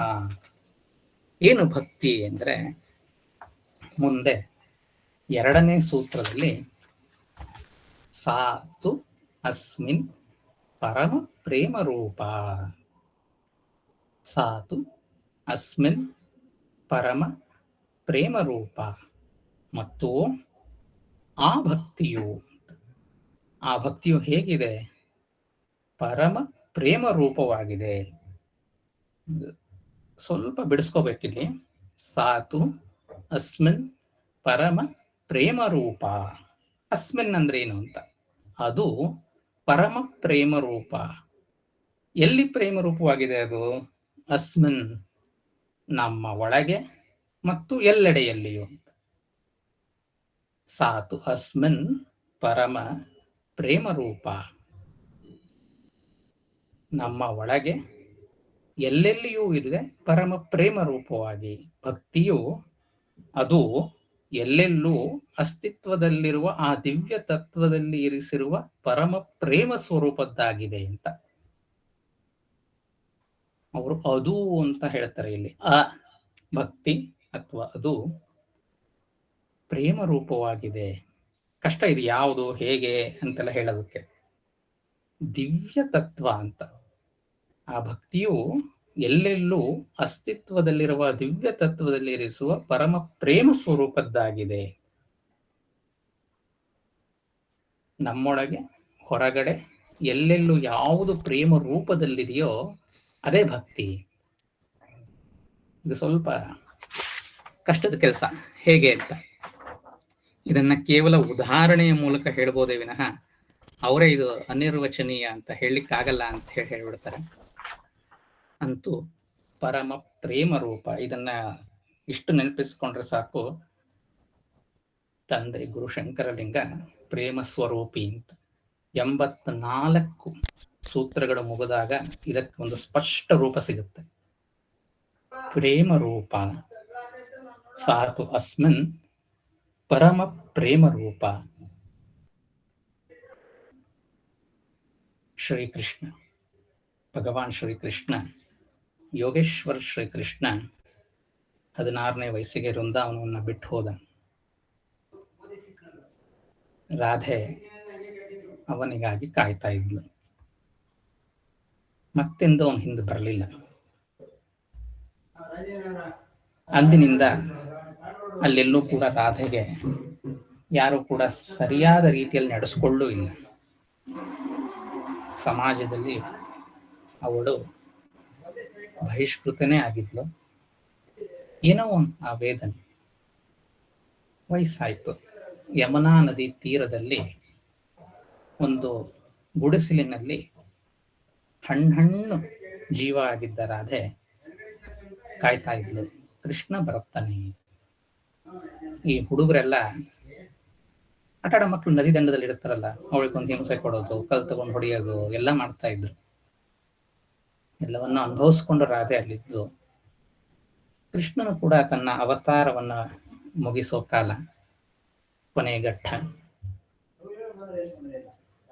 ರಾಧೆಗೆ ಬಿಟ್ಟು ಹೋಗ್ಬೇಕಾದ್ರೆ ಹೇಳಿರ್ತಾನೆ, ಕೊನೆಗೊಂದು ದಿನ ಬರುತ್ತೇನೆ ಅಂತ. ಅಂತ ದಿನಕ್ಕೆ ಶಬರಿಕಾದ ಹಾಗೆ ರಾಧೆ ಕಾಯ್ತಾ ಇದ್ಲು. ಕೃಷ್ಣ ಬಂದ. ಯಮುನಾ ನದಿ ತೀರದಲ್ಲಿ ಬಿಂದಿಗೆಯಲ್ಲಿ ನಡಿಲಿಕ್ಕೆ ಆಗದ ರಾಧೆ ಕಷ್ಟಪಟ್ಟು ನೀರನ್ನು ತರ್ತಿದ್ಲು. ಕೃಷ್ಣ ನೋಡ್ದವನೇ ಅವಳನ್ನ ಎರಡೂ ಕೈಯಿಂದ ಎತ್ಕೊಂಡು ಬರ್ತಾ ಇದ್ದಾನೆ. ಅವಳಿಗೆ ಗಮನಿಸಕ್ಕೂ ಆಗ್ಲಿಲ್ಲ, ಗುರುತು ಹಿಡಿಲಿಲ್ಲ. ನನ್ನ ಎತ್ಕೊಂಡವ್ರು ಯಾರಂತ ಕೂಡ ರಾಧೆಗೆ ಗೊತ್ತಾಗ್ಲಿಲ್ಲ. ಕರ್ಕೊಂಡು ಸೀದಾ ಗುಡಿಸಿನ ಹತ್ರ ಬಂದಾಗ ರಾಧೆಗನ್ನಿಸ್ತು ಯಾರಿದು ಅಂತ. ಕಷ್ಟ ಆಯ್ತು ಅವಳಿಗೆ, ಯಾರು ಏನು ಅಂತ ಗೊತ್ತಾಗ್ಲಿಲ್ಲ. ಆದ್ರೆ ಎಲ್ಲೋ ಪೂರ್ವ ಸ್ಮರಣೆ ಮತ್ತೆ ಗೊತ್ತಾಗ್ತಾ ಇದೆ, ಯಾವುದೋ ಒಂದು ಅನಿರ್ವಚನೀಯವಾದ ಸ್ಪರ್ಶ, ಹೇಳಲಿಕ್ಕಾಗದ ಅನುಭವ ಆಗ್ತಾ ಇದೆ ಅಂತ. ಹಾಗೆ ಕಣ್ಣು ತೆರೆದು ನೋಡ್ತಾಳೆ. ಸಾಕ್ಷಾತ್ ಕೃಷ್ಣನನ್ನ ನೋಡುತ್ತಿದ್ದ ಹಾಗೆ ರಾಧೆಗೆ ಎಲ್ಲಿಲ್ಲದ ಆನಂದ. ಕೃಷ್ಣ ಅಂತೂ ಬಂದ್ಯಾ ಅಂತ ಅಂದ್ಲು ರಾಧೆ. ಹಾಗೆ ಅವನು ಎತ್ಕೊಂಡಾಗ ರಾಧೆಯನ್ನ ನೋಡಿ ಕೃಷ್ಣನ ಕಣ್ಣಿನಲ್ಲಿ ಒಂದು ಸಣ್ಣ ಆನಂದ ಬಾಷ್ಪ ಬಿತ್ತು. ಕೃಷ್ಣನ ಕಣ್ಣಿನಿಂದ ರಾಧೆಗೆ ಒಂದು ಹನಿ ಆನಂದ ಬಾಷ್ಪ.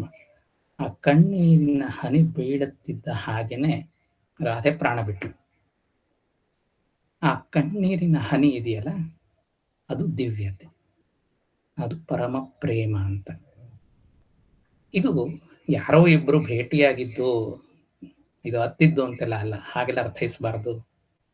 ಒಂದು ಅರ್ಥೈಸೋದಕ್ಕೆ ಒಂದು ಸಣ್ಣ ಸೂಚನೆ ಅಂದ್ರೆ, ಇದು ತತ್ ತ್ವಂ ಅಸಿ ಅಂತ. ಆ ಜೀವಾತ್ಮ ಯಾವಾಗಲೂ ಕೂಡ ಪರಮಾತ್ಮನಲ್ಲಿ ಸೇರುವುದಕ್ಕೆ ತಾನು ಬಯಸುತ್ತನೇ ಇರುತ್ತೆ.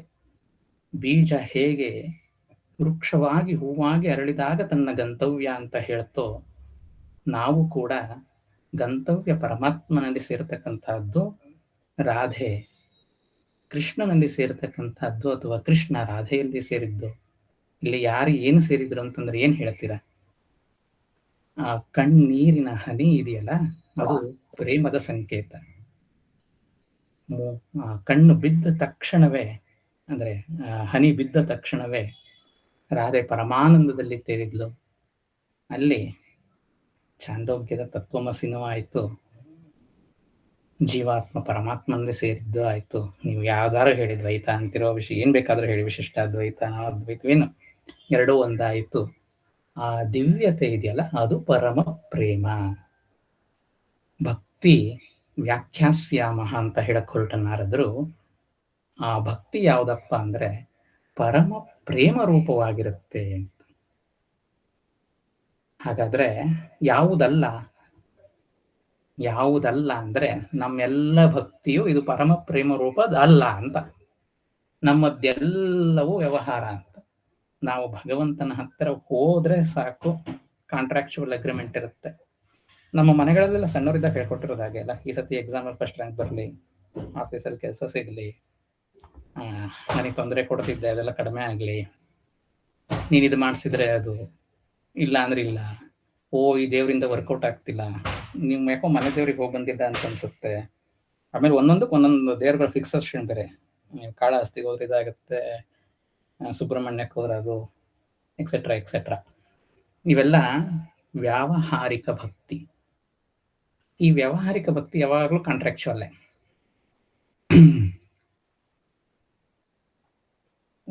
ಓಷನ್ ಒಂದು ಕಥೆ ಇದೆ, ತುಂಬ ಚೆನ್ನಾಗಿದೆ ಅದು. ಸಮುದ್ರದ ಮಧ್ಯೆ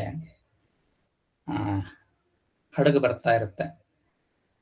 ಹಡಗಲ್ಲಿ ಒಂದಿಷ್ಟು ವ್ಯಾಪಾರಿಗಳು, ಒಬ್ಬ ಫಕೀರ ಸಂತ ಕೂತಿರ್ತಾರೆ.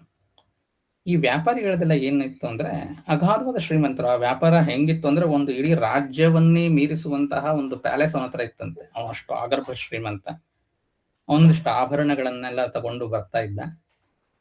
ಸಮುದ್ರ ಯಾಕೋ ವಿಕೋಪ ಆಯಿತು, ಗಾಳಿ ಬಹಳ ಜೋರಾಯಿತು, ರಕ್ಕಸಾಲೆಗಳು, ಅಲ್ಲಿದ್ದವ್ರಿಗೆಲ್ಲ ಹೆದರಿಕೆ ಶುರುವಾಯಿತು. ಎಲ್ಲರೂ ಈ ಸಾಧುನ್ ನೋಡಿದ್ರು. ನೋಡಿ ಅವ್ನು ಹೇಳ್ದ, ನೋಡಪ್ಪ, ನಾವೆಲ್ಲ ಈ ವ್ಯಾಪಾರಸ್ಥರು ಅಥವಾ ಸಂಸಾರದಲ್ಲಿರೋರು, ನಾವು ಕರೆದ್ರೆ ದೇವ್ರು ಬರಲ್ಲ, ನೀನ್ ಕರಿ ಬೇಗ ಬಂದು ರಕ್ಷಿಸ್ತಾನೆ, ಇದನ್ನೆಲ್ಲ ಸ್ವಲ್ಪ ಕಡಿಮೆ ಮಾಡಿಸು ಅಂತ. ಅವನು ಸಾಧು ಏನು ಉತ್ತರನೇ ಕೊಡಕ್ ಹೋಗಲ್ಲ. ಏನಾಗುತ್ತೆ, ಬಂದ್ರೆ ಹೋಗ್ತೀನಿ ತಾನೆ ಅಷ್ಟೇ, ಹುಟ್ಸಿದ್ದು ಅವನೇ, ಹೋಗಿದ್ದು ಅಷ್ಟೇ, ನಾನೇನು ಕೇಳಕ್ ಹೋಗಲ್ಲ, ಅದು ಹೆಂಗಿದೆಯೋ ಹಂಗೆ ಇಟ್ಕೊಳ್ಳಿ ಅಂತ. ಇವರೆಲ್ಲ ನಿನ್ ಕಪಟಿ, ನಿನಗೇನು ಇಲ್ಲ, ನಮ್ಮಷ್ಟು ನಿನಗಿಲ್ಲ, ಹಿಂಗಾದ್ರೆ ಹೆಂಗೆ ಅಂತ.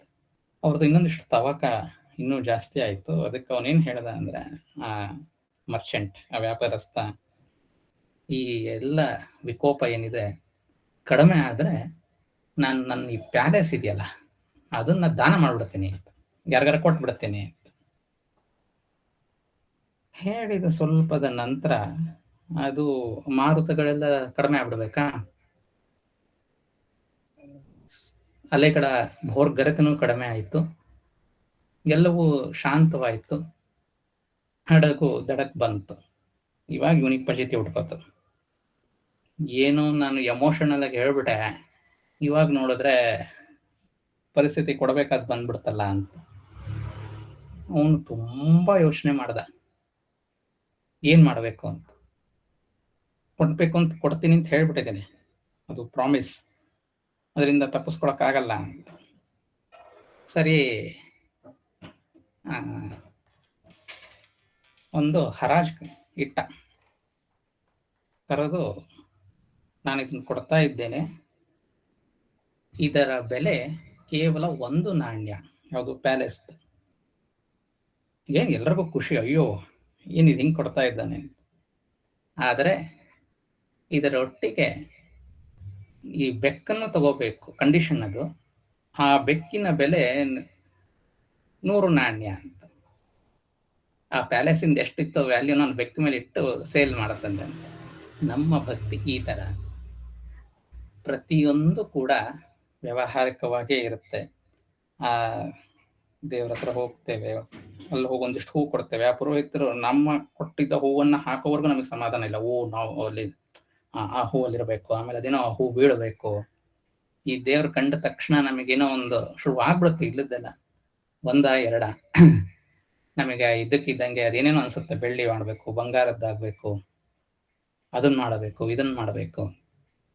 ನಾನೇ ನಮ್ಮ ಮಾಳೆನಲ್ಲೇ ನೋಡಿದ್ದೇನೆ, ನಾವು ರಂಗಪ್ಪಂಗೆ ಈ ಬೆಳ್ಳಿಯ ಆಭರಣಗಳನ್ನ ಹಾಕಿದಾಗ ಆಭರಣ ಹಾಕಿದೀವಿ ಅಂತ ಹೇಳಿ ಸ್ವಲ್ಪ ಎಕ್ಸ್ಟ್ರಾ ಕಾಶಿಯಸ್ ಆಗಿರ್ಬೇಕು. ಅಯ್ಯೋ ಅದಿದೆ, ಸರಿಯಾಗಿ ಬಾಗಿಲು ಹಾಕಿದೀವೋ ಇಲ್ಲೋ, ಅದೇನಾರು ಒಂದು ಮಿಸ್ ಆಗ್ಬಿಟ್ರೆ ಹೇಗೆ. ಭಗವಂತನಿಗಿಂತ ಹೆಚ್ಚಾಗಿ ಈ ಆಭರಣ ಅದರಗಳ ಮೇಲೇನೆ ನಮ್ಮ ಎಲ್ಲ ಧ್ಯಾಸ, ಅಂದ್ರೆ ಈ ಕಾನ್ಸಂಟ್ರೇಷನ್, ಏಕಾಗ್ರತೆ ಅದರದ್ದೇ ಇರುತ್ತೆ. ನಮ್ಮನ್ನ ನಾವು ಕರಗಿಸಿ ಕಳ್ಕೊಳ್ಬೇಕಾದ ಸಂದರ್ಭದಲ್ಲಿ ಈ ಪ್ರಾಪಂಚಿಕ ವಸ್ತುಗಳ ಮೇಲೇನೆ ನಮ್ಮ ಈ ಭಕ್ತಿ ಇದ್ರದ್ದು ನೆಲೆಸಿರುತ್ತೆ ಅಂತ.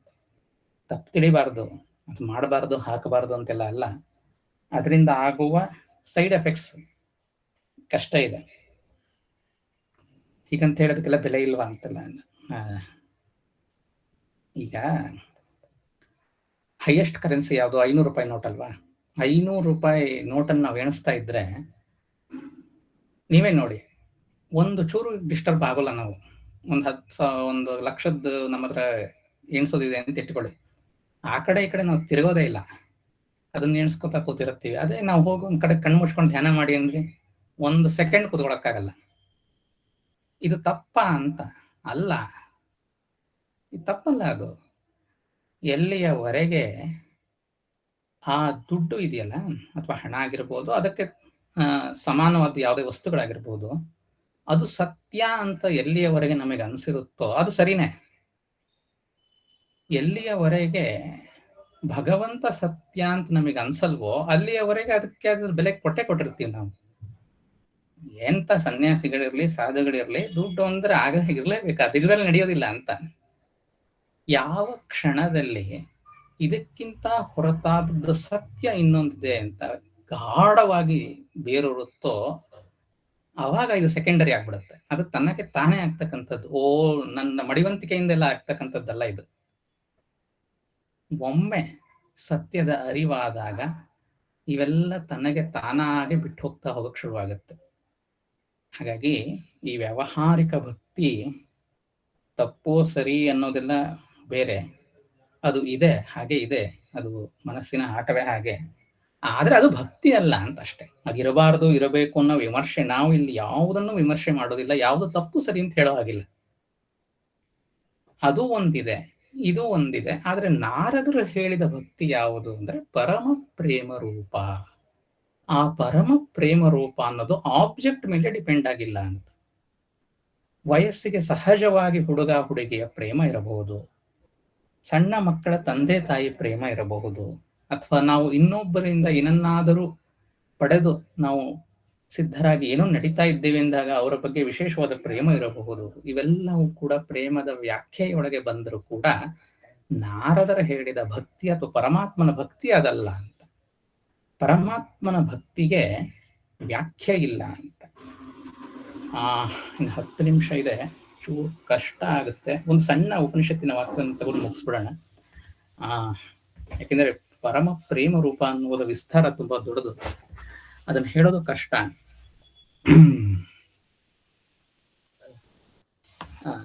ಕನಕದಾಸರು ಇದೊಂದು ಭಕ್ತಿ ಗೀತೆ ಇದೆ, ತನು ನಿನ್ನದು ಜೀವನ ನಿನ್ನದು ಅನ್ನೋ ಇದರಲ್ಲಿ ಅವರೊಂದು ತುಂಬಾ ಹೇಳ್ತಾರೆ. ಸವಿ ನುಡಿ ವೇದ ಪುರಾಣ ಶಾಸ್ತ್ರಗಳೆಲ್ಲ ಕಿವಿಗೊಟ್ಟು ಕೇಳುವ ಸ್ಥಿತಿ ನಿನ್ನದು. ಸ್ವಲ್ಪ ಸರಿಯಾಗಿ ಗಮನಿಸ್ಬೇಕಿಲ್ಲಿ. ನವಮೋಹನಾಂಗಿಯರ ರೂಪವ ಕಣ್ಣಿಂದ ಎವೆಯಿಕ್ಕದೆ ನೋಡುವ ನೋಟ ನಿನ್ನದಯ್ಯ ಅಂತ. ನಾನು 2ನೇ ಭಾಗ ತಗೋತೀನಿ, ಯಾಕಂದ್ರೆ ಸ್ವಲ್ಪ ಹತ್ರ ಆಗುತ್ತದು ಅರ್ಥೈಸ್ಕೊಳ್ಳಿಕ್ಕೆ. ನವಮೋಹನಾಂಗಿಯರ ರೂಪವ ನೋಡುವ ನೋಟ ಅಂತ ಹೇಳ್ತಾರೆ ಅವರು. ತುಂಬ ನವಮೋಹನಾಂಗಿಯರ ರೂಪವ ಕಣ್ಣಿಂದ ಎವೆಯಿಕ್ಕದೆ ನೋಡುವ ನೋಟ ನಿನ್ನದಯ್ಯ ಅಂತ. ಅವ್ರೇನ್ ಹೇಳ್ತಿದ್ದಾರೆ, ನವಮೋಹನಾಂಗಿಯರು ನೀನು ಅಂತ ಹೇಳ್ತಾ ಇಲ್ಲ. ಯಾವುದು ನೀನು ಆ ನೋಟ ಇದೆಯಲ್ಲ, ನೋಡುತ್ತಿರುವವನು ಯಾವನು? ನಾನು. ನೋಟ ಇದೆ, ನೋಡಲ್ಪಡುತ್ತಿರುವುದು ಯಾವುದೋ ಒಂದು ವಸ್ತು.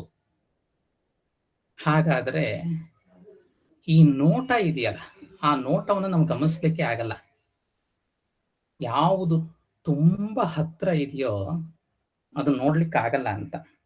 ಇದು ವಿಪರ್ಯಾಸವೂ ಹೌದು. ತುಂಬಾ ಒಂದು ಹಂತದ ದೂರ ಇದ್ದದನ್ನ ತುಂಬಾ ಹತ್ರ ಇರೋದನ್ನ ನೋಡ್ಲಿಕ್ಕಾಗಲ್ಲ. ನಮ್ಮ ನೋಟವನ್ನ ನಾವು ಗಮನಿಸ್ಲಿಕ್ಕೆ ಶುರು ಮಾಡಿದ್ರೆ, ನಾವು ನೋಡುವ ನೋಟವನ್ನ ಗಮನಿಸ್ಲಿಕ್ಕೆ ಶುರು ಮಾಡಿದ್ರೆ, ಅದು ಆಬ್ಜೆಕ್ಟ್ ಯಾವ್ದಿದ್ರೆ ಅದು ವ್ಯತ್ಯಾಸ ಆಗೋಲ್ಲ. ಅದು ಒಂದು ಮಗು ಇರ್ಲಿ, ತರುಣಿ ಇರ್ಲಿ, ವಯಸ್ಸಾದವರು ಇರ್ಲಿ, ಯಾರೇ ಇರ್ಲಿ, ನವಮೋಹನಾಂಗಿಯರ ರೂಪವ ಕಣ್ಣಿಂದ ಎವೆಯಿಕ್ಕದೆ ನೋಡುವ ನೋಟ ನೀನು ಅಂತ. ಅಂದ್ರೆ ಕ್ರಿಯೆ, ಆ ಕ್ರಿಯೆ ಇದೆಯಲ್ಲ ಅದು ನೀನು ಅಂತ. ಕೇನೋಪನಿಷತ್ತಲ್ಲಿ ಒಂದು ಮಾತಿದೆ, ತುಂಬಾ ಇಷ್ಟವಾದ ಉಪನಿಷತ್ತು, ಚೆನ್ನಾಗಿರೋದು. ಅದರ ಶಿಷ್ಯ ಪ್ರಶ್ನೆ ಕೇಳ್ತಾರೆ, ಆ ಪ್ರಶ್ನೆಗೆ ಉತ್ತರದ ಭಾಗವನ್ನ ನಾನು ಮಾತ್ರ ಹೇಳ್ತೀನಿ. ಅಂದ್ರೆ 2ನೇ ಮಂತ್ರ ಕೇನೋಪನಿಷತ್ತಲ್ಲಿ, ಶ್ರೋತ್ರಸ್ಯ ಶ್ರೋತ್ರಂ ಮನಸೋ ಮನೋಯದ್ ವಾಚೋಹ ವಾಚ ಸ ಉ ಪ್ರಾಣಸ್ಯ ಪ್ರಾಣ. ಈಗ ಲೈನ್ ನೋಡಿ, ಇದು ಚಕ್ಷುಶ್ಚ ಚಕ್ಷು ಚಕ್ಷುಶ್ಚ ಚಕ್ಷುರತಿ ಮುಚ್ಚ ಧೀರಾಹ ಪ್ರೇತ್ಯಾಸ್ಮಾಲ್ಲೋಕದಾಮೃತ ಭವಂತಿ. ಶ್ರೋತ್ರಕ್ಕೆ ಶ್ರೋತೃ, ಮನಸ್ಸಿಗೆ ಮನಸ್ಸು, ವಾಕ್ಕಿಗೆ ವಾಕ್ಕು, ಪ್ರಾಣಕ್ಕೆ ಪ್ರಾಣ, ಚಕ್ಷುವಿಗೆ ಚಕ್ಷುವು. ಹೀಗಿರುವುದರಿಂದ ಧೀರರು ಬಿಟ್ಟು ಈ ಲೋಕದಿಂದ ಹೊರಟು ಹೋಗಿ ಅಮೃತರಾಗುವವರು ಅಂತ ಇದೆ. ದೃಗ್ದೃಶ್ಯ ವಿವೇಕ ಅಂತ ಒಂದು ಅದ್ವೈತದಲ್ಲಿ ಹೇಳ್ತಾರೆ. ಅದರ ಭಾಗ ಅದರದ್ದೇ ರೀತಿಯದ್ದಿದು. ಕಣ್ಣಿನ ಕಣ್ಣು ಯಾವುದು ಅಂತ, ನಾವು ಕಣ್ಣನ್ನ, ನಮ್ಮ ಕಣ್ಣಿನ ಕಣ್ಣು ಯಾವುದು ಅಂತ ಹೇಳಲಿಕ್ಕಾಗತ್ತಾ?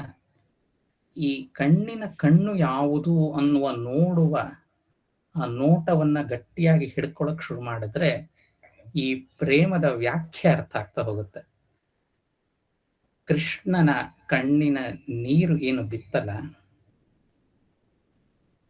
ರಾಧೆಯ, ಅಲ್ಲಿ ಕೃಷ್ಣನ ಕಣ್ಣು ಇಲ್ಲ, ರಾಧೆಯ ಕಣ್ಣು ಇಲ್ಲ. ಆ ಹನಿ, ಅದು ಅಮೃತ ಧಾರೆ ಇದೆಯಲ್ಲ, ಅದು ಮಧುರತೆ. ಚಕ್ಷುಶ್ಚ ಕ್ಷು, ಚಕ್ಷುವಿನ ಚಕ್ಷು ಯಾವುದು ಅಂದ್ರೆ ಅದು ನೋಟ. ಅದಕ್ಕೆ ಕನಕದಾಸರ ಎಲ್ಲ ಗೀತೆಗಳು ಕೇವಲ ಭಾವಕ್ಕೆ ಇರುವಂತದ್ದೇ ಅಲ್ಲ, ಅದು ಜ್ಞಾನ ಭಕ್ತಿಯಿಂದ ಕೂಡಿರ್ತಕ್ಕಂಥದ್ದೇನೆ. ಎವೆ ಇಕ್ಕದೆ ನೋಡುವ ನೋಟ. ಅವರು ಎವೆ ಇಕ್ಕದೆ ನೀನ್ ನೋಡೋ ಕಣ್ಣು ಅಥವಾ ಅಲ್ಲಿರೋರು ಆಬ್ಜೆಕ್ಟ್ ಅಂತ ಹೇಳಿಲ್ಲ. ಇದು ಇನ್ನೊಂದ್ ಸ್ವಲ್ಪ ಇನ್ನೂ ಚೆನ್ನಾಗಿ ಅರ್ಥ ಆಗ್ಬೇಕಂದ್ರೆ ಮೂರನೇ ಇನ್ನೊಂದು ಹೇಳ್ತಾರೆ, ಷಡು ರಸದನ್ನಕ್ಕೆ ನಲಿದಾಡುವ ಜಿಫೆ ಕಡು ರುಚಿಗೊಂಬುವ ಆ ಸವಿ ನಿನ್ನದಯ್ಯ ಅಂತ. ನಾಲ್ಗೆ ನಿಂದು, ಆ ಕಡುಬು ತಿಂದ್ರೆ ಕಡುಬು ನಿಂದು ಅಂತ ಹೇಳ್ತಿಲ್ಲ, ರಸೋ ವೈಸಹ, ಆ ಸವಿ ಏನಿದೆಯಲ್ಲ, ಆ ಮಧುರತೆ, ಆ ಪ್ರೇಮ ಇದೆಯಲ್ಲ, ಅದು ನಿನ್ನದು, ಆ ಸವಿ ನಿನ್ನದು. ಹಾಗಾಗಿ ಸಾತು ಅಸ್ಮಿನ್ ಪರಮ ಪ್ರೇಮ ರೂಪ. ಭಕ್ತಿ ಅನ್ನೋದು ನಮ್ಮೊಳಗೆ ಅಡಗಿರುವ ಸವಿಯ ರೂಪ, ಅದು ಪ್ರೇಮ ರೂಪ. ನಮ್ಮೊಳಗೆ ಅಂದ್ರೆ ನನ್ನ ದೇಹ, ನನ್ನ ಮನಸ್ಸು ಅಂತಲ್ಲ, ಇಡೀ ಬ್ರಹ್ಮಾಂಡ. ಅಸ್ಮಿನ್ ಅನ್ನೋ ಪದದ ಅರ್ಥ ತುಂಬಾ ವ್ಯಾಪಿಸಿರ್ತಕ್ಕಂಥದ್ದು, ನಮ್ಮೊಳಗೆ ಮತ್ತು ಎಲ್ಲೆಡೆ ಇರತಕ್ಕಂತಹದ್ದು. ಈ ದಿವ್ಯತೆ ಇದೆಯಲ್ಲ, ಅದೇ ನಮ್ಮ ಅಪ್ಪನೂ ಕೂಡ. ಸಾತು ಅಸ್ಮಿನ್ ಪರಮ ಪ್ರೇಮ ರೂಪ. ತುಂಬಾ ದೊಡ್ಡದು ಹೇಳ್ತಾ ಹೋದ್ರೆ ಇದು ಇವತ್ತಿಲ್ಲಿ ನಿಲ್ಸೋಣ. ಇನ್ನೂ ಜಾಸ್ತಿ ಇದೆ ಪರಮ ಪ್ರೇಮ ರೂಪ ಅಂತ ಹೇಳೋದು, ಸಾಕು ಇಷ್ಟು, ಇಲ್ಲಾಂದ್ರೆ ಮುಗಿಸ್ಲಿಕ್ಕಾಗಲ್ಲ. ಒಂದು ಮಾತಿದೆ ವಿವೇಕ ಚೂಡಾಮಣಿಯಲ್ಲಿ, ಅದನ್ನ ನೆನಪಿಸ್ಕೊಂಡು ಇದನ್ನು ಮುಗಿಸ್ಬೇಕು. ವಾಗ್ವೈಖರಿ ಶಬ್ದಝರಿ ಶಾಸ್ತ್ರ ವ್ಯಾಖ್ಯಾನ ಕೌಶಲ ವೈದುಷ್ಯ ವಿದುಷಾಂ ತದ್ವದ್ ಭುಕ್ತಯೇ ನತು ಮುಕ್ತಯೇ ಅಂತ ಹೇಳಿ ಶಂಕರಾಚಾರ್ಯರು ಹೇಳೋದು. ವಾಗ್ವೈಖರಿ ಆಗ್ಲಿ, ಶಬ್ದಝರಿ ಆಗ್ಲಿ, ಶಾಸ್ತ್ರ ವ್ಯಾಖ್ಯಾನ ಕೌಶಲ ಆಗ್ಲಿ, ಎಷ್ಟೇ ಪಂಡಿತದ್ದಾಗ್ಲಿ, ಇದೆಲ್ಲ ಕೇವಲ ಪ್ರದರ್ಶನ ಮಾತ್ರ. ಇದರಿಂದ ಪ್ರದರ್ಶನಕ್ಕೆ ಯೋಗ್ಯವೇ ವಿನಃ ಮುಕ್ತಿಗೆ ಸಾಧನ ಇದಲ್ಲ ಅಂತ. ಮಾತು, ಕತೆ, ಶಾಸ್ತ್ರದ ಅನಾಲಿಸಿಸ್ಸು, ವಾಗ್ಝರ್ಯ ವೈಖರಿ ಎಲ್ಲ, ಈ ಭಾವ ಇದೆಯಲ್ಲ, ಈ ಭಾವ ನನ್ನೊಳಗೆ ಅರಿತಾ ಹೋದ್ರೆ, ಇಂಗುತ್ತಾ ಹೋದ್ರೆ ಅದು ಸಾಧನ ಅಂತ. ಕೃಷ್ಣಾರ್ಪಣಮಸ್ತು. ಓಂ ತತ್ಸತ್. ಧನ್ಯವಾದಗಳು ಶ್ರೀರಂಜನ್ ಅವರೇ, ತುಂಬಾನೇ ಚೆನ್ನಾಗಿತ್ತು ಭಕ್ತಿ ಬಗೆಯ ವ್ಯಾಖ್ಯಾನ. 2 ಸೂತ್ರಗಳು ಸಹ ಬಹಳ ಮನಮುಟ್ಟವಾಗಿ ಹೇಳಿದ್ರೆ ನೀವು. ಭಕ್ತಿ ಎಂಬುದೇ ಒಂದು ಪರಮ ಸ್ವರೂಪ ಅನ್ನೋದಕ್ಕೆ ಪ್ರೇಮ ಅನ್ನೋದು ಬಹಳ ವಿಸ್ತಾರ ರೂಪ, ನಿಜ. ಅದನ್ನು ಬಹಳ ಸುಂದರವಾಗಿ ನೀವು ವ್ಯಾಖ್ಯಾನ ಮಾಡಿದ್ದೀರಿ. ತಮಗೆ ಧನ್ಯವಾದಗಳು. ಯಾರು ಇದ್ರ ಬಗ್ಗೆ ಇವತ್ತು ಹೇಳಕ್ಕೆ ಇಷ್ಟಪಟ್ಟರೆ ಹೇಳಿ.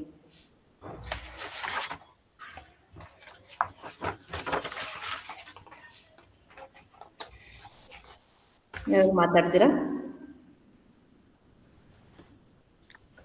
ಹಲೋ ಶ್ರೀರಂಜನ್. ನಮಸ್ತೆ ಹಲೋ ನಮಸ್ತೆ ನಮಸ್ತೆ. ಕೇಳ್ತಾ ಇದೆ. ತುಂಬಾ ಚೆನ್ನಾಗಿತ್ತಪ್ಪ. ಬಹಳ ರಸವತ್ತಾಗಿತ್ತು. ಅದು ಭಕ್ತಿ ರೂಪವೇ ಆಗಿತ್ತು ನಾವು ಕೇಳೋದು. ಅದರಿಂದ ನಿನಗೆ ಅಭಿನಂದನೆಗಳು. ಧನ್ಯವಾದ. ಮತ್ತೆ ಯಾರು ಅನಿಸಿಕೆಗಳನ್ನು ಹೇಳ್ತೀರಾ? ಭಕ್ತಿ ಬಗ್ಗೆ, ಪ್ರೇಮದ ಬಗ್ಗೆ, ಅಥವಾ ಇವತ್ತು ವ್ಯಾಖ್ಯಾನದ ಬಗ್ಗೆ ಏನಾದ್ರು ಅನಿಸಿಕೆಗಳನ್ನು ವ್ಯಕ್ತಪಡಿಸೋದಿದ್ರೆ ಪಡಿಸಿ. ರಂಜನ್ ಅವರೇ ನಮಸ್ತೆ. ನಮಸ್ತೆ ನಮಸ್ತೆ. ಇದು ನೀವು ಈ ಸವಿ ನಾಲಿಗೆ ಅಲ್ಲ ಅಥವಾ ಅದೇನೋ ಪದಾರ್ಥ ಅಲ್ಲ, ಸವಿ ನಿನ್ನದು ಅಂತ ಹೇಳಿದ್ರು ಕನಕದಾಸರು. ಮತ್ತೆ ಇದು ನೋಟ ನಿನ್ನದು, ಮತ್ತೆ ಕೇಳುವಿಕೆ ನಿನ್ನದು, ಇದೆಲ್ಲ ನೀವು ಹೇಳ್ತಾ ಇದ್ರಿ. ಇದೆಲ್ಲ ಹೇಳ್ಬೇಕಾರೆ ಈಗ ಏನು ನಾವು ಕೇಳಿದ್ವಲ್ಲ, ಅದು ಶಬ್ದ ವಾಗ್ಝರಿ ಅದೆಲ್ಲ ಅಲ್ಲ, ಆ ಭಾವನೆ ಅದೇನು ಆ ಕೇಳುವಿಕೆ ಇತ್ತಲ್ಲ. ಈಗ ನಮ್ಮ ತಂದೆ ಕೂಡ ಹೇಳಿದಾಗ ಅನ್ನಿಸ್ತು, ಆ ಕೇಳುವಿಕೆಯೇ ಒಂಥರ ಇವತ್ತು ಅದು ಭಕ್ತಿಯಾಗಿ ನಮ್ಮೊಳಗಡೆ ಮಾರ್ಪಾಡ ಆಯ್ತನೋ, ಆ ಕೇಳುವಿಕೆನೇ ಭಕ್ತಿ ಆಯ್ತಾ ಅಂತ ಆ ರೀತಿ ಒಂದು ಭಾವನೆ ಆಯಿತು. ಮತ್ತು ಅಂದರೆ ಅದರಲ್ಲಿ ಅಷ್ಟು ಒಂದು ನಿಮ್ಮ ಒಂದು ಹೇಳುವಿಕೆಯಲ್ಲಿ ಅದು ಒಂದು ರೀತಿ ಏನು ಒಂದು ತಾಳ್ಮೆ ಇದೆ. ಹಾಗೆ ಅದು ಆ ತಾಳ್ಮೆ ಅನ್ನೋದು ತುಂಬ ಒಂಥರ ರಸವತ್ತು ಅನಿಸುತ್ತೆ ನಮಗೆ ಒಳಗಡೆ. ಅದು ಇಳಿಯತ್ತೆ, ಆ ತಾಳ್ಮೆ ನಮ್ಮೊಳಗೆ ಇಳಿದು ಕೇಳ್ತಾ ಕೇಳ್ತಾ ನಮ್ಮೊಳಗಡೆ ಒಂದು ರೀತಿ ಮನಸ್ಸು ಪೂರ್ತಿ ಆ ಶಾಂತತೆಗೆ ಬಂದು ನಿಲ್ಲತ್ತೆ. ಕಳೆದ ಬಾರಿ ಕೂಡ ಇದೇ ಅನುಭವ ಆಯಿತು. ಈ ಬಾರಿ ಕೂಡ ಅದು ನಿಮ್ಮೊಳಗಿನ ತಾಳ್ಮೆ, ಅದು ಹೇಳುವ ತಾಳ್ಮೆ, ನಮಗೆ ಕೇಳುವ ಒಂದು ತಾಳ್ಮೆ, ಹಾಗೆ ಒಳಗಡೆ ಮನಸ್ಸಿಗೆ ಒಂದು ರೀತಿ ಆನಂದವನ್ನು ತಂದುಕೊಡುತ್ತೆ. ಅದಕ್ಕೆ ತುಂಬ ಧನ್ಯವಾದಗಳು ನಿಮಗೆ. ಮತ್ತು ಇನ್ನೊಂದು, ನೀವು ಸರೆಂಡರ್ ಬಗ್ಗೆ ಹೇಳ್ತಾ ಇದ್ರಲ್ಲ, ಅದರಲ್ಲಿ ಒಂದು ಸುಮ್ಮನೆ ಹಾಗೆ ಡಿಸ್ಕಸ್ ಮಾಡೋಕ್ಕೋಸ್ಕರ, ಈಗ ಎಲ್ಲದು ಎಲ್ಲದು ಅವನದೇನು ಅಕ್ಸೆಪ್ಟ್ ಮಾಡ್ಕೊಳ್ಳೋದೆ ಅದು ಇನಿಷಿಯಲಿ ಭಕ್ತಿಗೆ ಮುನ್ನವಾದ ಒಂದು ಇದು ಅಂತ ಹೇಳ್ಬಿಟ್ಟು, ಅಲ್ಲಿ ಅಂದರೆ ಈಗ ಎಲ್ಲದು ಅವನದೇ ಅಂತ ಒಂದು ಭಾವನೆಯಲ್ಲಿ ಕೂಡ ಈಗ ನಮಗೆ ಒಂದು ಮಾನವ ಪ್ರಯತ್ನ ಅಂತ ಅಂದರೆ ಏನೋ ಒಂದು ನಮಗೆ ಅನ್ನಿಸ್ತು, ಇದು ಹೀಗಿದೆ ಅಂತ. ಆಗ ನಾನು ಎಲ್ಲೋ ಒಂದು ಕಡೆ ನನ್ನ ಪ್ರಯತ್ನವನ್ನು ಸರಿಪಡಿಸ್ಬೇಕು ಅದನ್ನು, ಅಥವಾ ಇದನ್ನು ಹೀಗೆ ಮಾಡಿದ್ರೆ ಚೆನ್ನಾಗಿರುತ್ತೆ ಅಂತೇನೋ ಒಂದು ಅನ್ನಿಸ್ತು. ಆಗ ಒಂದು ಪ್ರಯತ್ನವನ್ನು ನಾವು ಪಟ್ಟಾಗ ಅದು ಸರೆಂಡರು ಹೋಯಿತು ಅಂತ ಆಗೋದಿಲ್ಲ ಅನ್ನೋದು ನನ್ನ ಅಭಿಪ್ರಾಯ. ಅದಕ್ಕೆ ತಮ್ಮ ಅಭಿಪ್ರಾಯ ಏನು ಅಂತ? ಹಾಗೆಲ್ಲ ಅದು ಮೇಲ್ನೋಟಕ್ಕೆ ತುಂಬಾ ಸಲೀಸಾಗಿ ಸರೆಂಡರ್ ಶಬ್ದವನ್ನ ಬಳಸ್ಬಿಡ್ತೀವಿ. ಒಳಗಡೆಯಿಂದ ಅದಕ್ಕೂ ಸರೆಂಡರ್ ಅಂತ ಆಗೋದು ವಿನಃ ಈಗ ನಾನು ಮಾಡದೆ ಅಂತ ಹೇಳ್ದ ಕ್ಷಣಕ್ಕೆ ನಾನು ಮಾಡದೆ, ಅಥವಾ ನಾನು ಸರೆಂಡರ್ ಅಂತ ಕ್ಷಣಕ್ಕೆ ನಾನು ಸರೆಂಡರ್ ಅಂತ ಆಗೇ ಇರಲ್ಲ. ಅದೇ ಕರಗುವಿಕೆ ಆದಾಗ ಒಳಗೆ ತನ್ನಲ್ಲೇ ತಾನದು ಆವಿರ್ಭವಿಸುತ್ತೆ. ಆವಿರ್ಭವಿಸುವವರೆಗೆ ಅದನ್ನು ನಾವು ಕಾಯ್ಬೇಕು. ಇದೆಲ್ಲ ಏನಿದೆ, ನಾನು ಹಂಗೆ ಮಾಡ್ತಿದ್ದೀನಿ, ಅಥವಾ ನನಗಿಲ್ಲ, ನನಗೆ ಭಕ್ತಿ ಇದೆ ಅಥವಾ ಇಲ್ಲ, ನನ್ನ ಆಸ್ತಿಕ ಅನ್ನೋದು ಎಲ್ಲವೂ ಕೂಡ ಮನಸ್ಸಿನ ವ್ಯಾಪಾರವೇ. ಮನಸ್ಸು ಶುದ್ಧವಾದಾಗ ಮತ್ತು ಒಂದು ಮೇಲ್ನೋಟದ ಹಂತಕ್ಕೆ, ಅಂದ್ರೆ ಈಗ ಇರೋ ಪ್ಲೇನ್ ಇಂದ ನೆಕ್ಸ್ಟ್ ಪ್ಲೇನ್ ಅಂತ ಕರಿತೀವಿ, ಅನುಭವದ ನೆಲೆಯಲ್ಲಿ ಹೋದಾಗ ತನಗೆ ತಾನೇ ಈ ಸರೆಂಡರ್ ಆಗ್ತದೆ. ಅದನ್ನ ನಾವೇನು ಎಕ್ಸ್ಟ್ರಾ ಮಾಡಷ್ಟಿರಲ್ಲ. ಈಗ ಸದ್ಯಕ್ಕೆ ಇರುವಾಗ ಅವಾಗ ನನ್ನ ಅಹಂಕಾರ ಬಂದಿರುತ್ತಲ್ಲ, ನೋಡ್ಕೊಂಡಿರ್ಬೇಕಷ್ಟೇ, ಬಂತು, ಅದನ್ನ ರಿಜೆಕ್ಟ್ ಮಾಡದಲೆ ಅಥವಾ ಅಕ್ಸೆಪ್ಟು ಮಾಡದಲೆ ಅದು ಹೆಂಗಿದೆಯೋ ಹಾಗೆ ಅಂತ. ಈ ವಾಕ್ಯಗಳಲ್ಲಿ ನಾವೇನು ಡೆಫಿನೇಷನ್ ಮಾಡ್ತಿದೀವಲ್ಲ, ಸರೆಂಡರ್ ಅಂತಾಗ್ಲಿ ಅಥವಾ ನಾನ್ ಮಾಡಿಲ್ಲ ನಾನು ಮಾಡ್ತಿದ್ದೀನಿ ಅಂತ ಹೇಳುವಷ್ಟು ಸುಲಭದ ವಿಷಯ ಇದಲ್ಲ ಅಂತ. ಅದು ತನಗೆ ತಾನೇ ಆಗತ್ತೆ. ನೀವು ಸುಮ್ಮನೆ ನಾಮ ಜಪದಿಂದ ಆಗ್ತಾ ಹೋದ ಹಾಗೇನೆ ಕೊನೆಗೊಂದು ದಿವಸ ತನಗೆ ತಾನೇ ಸರೆಂಡರ್ ಆಗತ್ತೆ. ಅದು ಸರೆಂಡರ್ ಅನ್ನೋದು ಕೂಡ ನಾವು ಮಾಡೋದಲ್ಲ ಅಂತ. ಇದು ರಸದೃಷ್ಟಿಯಿಂದ ನಾವು ದೊಡ್ಡ ದೊಡ್ಡ ಮಾತುಗಳನ್ನು ಹೇಳ್ತೀವಿ, ಸರೆಂಡರ್ ಆಗ್ಬಿಡ್ಬೇಕು ಹಾಗೆ ಹೀಗೆ ಅಂತೆಲ್ಲ. ಅನೇಕ ವರ್ಷಗಳ ಸಾಧನಾ ಶ್ರಮದಿಂದ ಕೊನೆಗೊಂದು ದಿನ ಅದು ಎಷ್ಟೇ ಬಂದು ಅಹಂಕಾರ ತಟ್ತಿದ್ರು ಕೂಡ ಅದನ್ನ ನನಗೆ ಅಹಂಕಾರ ಇದೆ ಅಂತ ಒಪ್ಕೊಳ್ಳೋದೇ ದೊಡ್ಡ ಸರೆಂಡರ್. ಹಾಗೆ ಇದೆ, ನಾನು ಮಾಡಿದ್ದೀನಿ ಅಂತ ನನಗೆ ಅನಿಸ್ತಾ ಇದೆ ಅಂತ ಒಪ್ಕೊಳ್ಳೋದೇ ಅದು. ನಾನು ಬಲವಂತವಾಗಿ ಹತ್ತಿಕ್ಕಿ ಇಲ್ಲಪ್ಪ ಎಲ್ಲ ಇದು ಭಗವಂತನದು ಇದೆಲ್ಲ ಅಂತ ಬಾಯಿ ಮಾತಿಗೆ ಹೇಳೋದಲ್ಲ. ಅದು ಒಳಗಡೆ ತನ್ನಿಂದ ತಾನೇ ಪರಿವರ್ತನೆ ಆಗತ್ತೆ. ಚೇಪೆಕಾಯಿ ಹೇಗೆ ಹಣ್ಣಾಗುತ್ತೆಯೋ ಆ ಚೇಪೆಕಾಯಿಂದ ಹಣ್ಣಾಗುವ ಪ್ರೋಸೆಸ್ ಇದೆಯಲ್ಲ ಅದು ಆಗಬೇಕು. ಹಣ್ಣಾದದ್ದು ತಾನಾಗೆ ಸರೆಂಡರ್ ಆಗುತ್ತೆ ಅಂತಂದ್ರೆ ತಾನಾಗೆ ಮರದಿಂದ ಬೀಳುತ್ತೆ ಅದು. ಭೂತಾಯಿಯಕ್ಕೆ ಹಣ್ಣಾದದ್ದು ತಾನಾಗೆ ಅರ್ಪಿತಗೊಳ್ಳುತ್ತೆ ಅಂತ. ಆ ಪ್ರೋಸೆಸ್ಸಿಗೆ ನಾವು ಒಳಪಡಬೇಕು, ಅದು ಆಗುತ್ತೆ ಅಂತ. ಅದರ ಬಗ್ಗೆ ಹೆಚ್ಚು ಶಬ್ದ ವ್ಯಾಖ್ಯಾನಗಳಿಂದ ಹೆಚ್ಚು ಏನು ಪ್ರಯೋಜನ ಇರಲ್ಲ. ನಮ್ಮ ಸಾಧನದ ಇದರಲ್ಲಿ ಇದ್ರೆ ಅದಷ್ಟಿಗೆ ಅದೇ ಆಗುತ್ತೆ ಅಂತ ತಿಳಿದವರು ನನಗೆ ಹೇಳಿದ್ದು.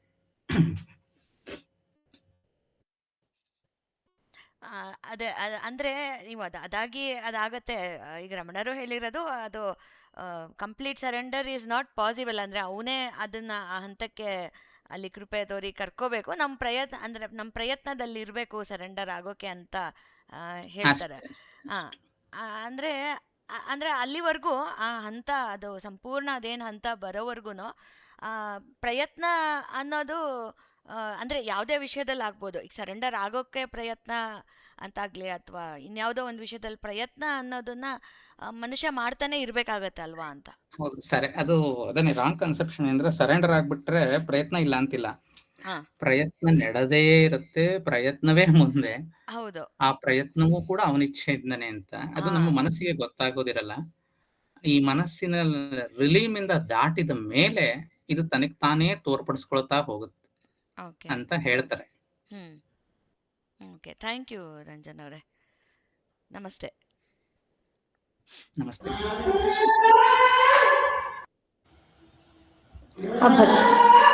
ಭಕ್ತಿ ಎನ್ನುವುದು ಸಹ ನಮಗೆ ಶರಣಾಗತಿಯನ್ನು ಕೊಡುತ್ತೆ ಅಂತ ಹೇಳ್ಬೋದು ಅಲ್ವಾ?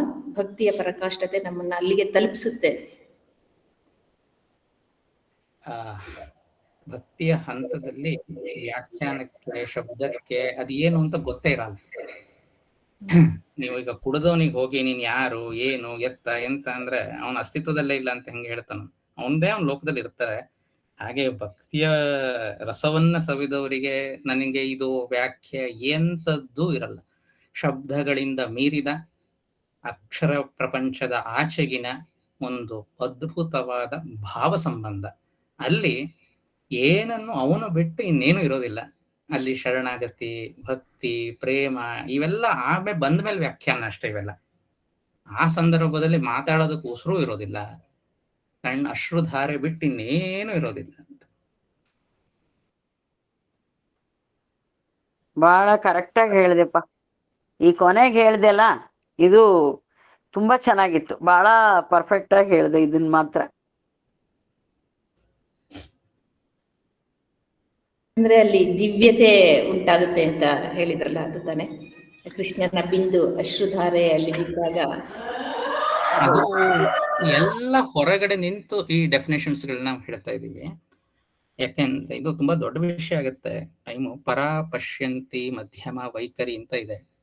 ನೀವು ಪರದ ನೆಲೆಯಲ್ಲಿ ನಿಂತಾಗ ಮಾತಿಲ್ಲ, ಕತೆ ಇಲ್ಲ, ಎಂಥದ್ದು ಇರಲ್ಲ. ಅಲ್ಲಿ ಉಂಟಾದ ಸಂಸ್ಕಾರದಲ್ಲಿ ಪಶ್ಯಂತಿಗೆ ಬಂದು ಪಶ್ಯಂತಿಯಿಂದ ಮಧ್ಯಮಕ್ಕೆ ಬಂದಾಗ ಏನೋ ಒಂದಿಷ್ಟು ಸ್ಮರಣ ಇದ್ದಲ್ಲಿ ಅದು ವಾಕ್ಯವಾಗಿ ಹೊರಗೆ ಬರುತ್ತೆ. ಆವಾಗ ಏನೋ ಒಂದಿಷ್ಟು ಈ ದಿವ್ಯತೆ ಎಲ್ಲ ಈ ವರ್ಡಿಂಗ್ಸ್ ಎಲ್ಲ ಈ ನೆಲೆಯಲ್ಲಿ ನಿಂತ್ಕೊಂಡು ಹೇಳ್ತಕ್ಕಂಥದ್ದು.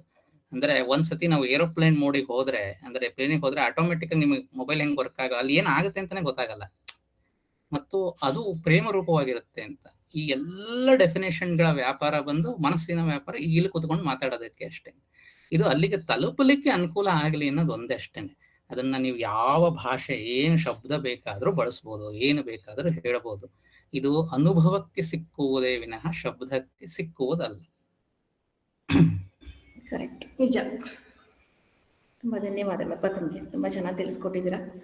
ಮತ್ತೆ ಯಾರು ಮಾತಾಡೋರಿದ್ರೆ ಮಾತಾಡಿ, ಇಲ್ಲಾಂದ್ರೆ ಮುಗಿಸೋಣ ಇವತ್ತಿನ ಸತ್ಸಂಗವನ್ನು. ಇಲ್ಲ ಅಂತ ಕಾಣುತ್ತೆ. ಸೊ ಬಹಳ ಚೆನ್ನಾಗಿ ವ್ಯಾಖ್ಯಾನ ಮಾಡಿದ್ದಾರೆ ಶ್ರೀರಂಜನ್ ಅವರು. ಅವರಿಗೆ ನಮ್ಮ ಸತ್ಸಂಗದ ವತಿಯಿಂದ ಹೃತ್ಪೂರ್ವಕ ವಂದನೆಗಳನ್ನು ತಿಳಿಸ್ತೀನಿ. ಇಲ್ಲಿ ಆಗಮಿಸಿರುವ ಎಲ್ಲರಿಗೂ ಸಹ ನನ್ನ ಹೃತ್ಪೂರ್ವಕ ವಂದನೆಗಳು. ಓಂ ಸಹನಾಭವತು ಸಹನೌ ಭುನಕ್ತು ಸಹ ವೀರ್ಯಂ ಕರವಾವಹೈ ತೇಜಸ್ವಿನಾವಧೀತಮಸ್ತು मा विद्विषावहै। ॐ ಶಾಂತಿ ಶಾಂತಿ ಶಾಂತಿ. ಜೈ ಶಂಕರಲಿಂಗ. ನಮಸ್ಕಾರ. ಮತ್ತೆ ಮುಂದಿನ ಕಂತಿನಲ್ಲಿ ಭೇಟಿಯಾಗೋಣ ಎಲ್ಲರೂ. ಜೈ ಶಂಕರಲಿಂಗ. ಜೈ ಶಂಕರ್. ಜೈ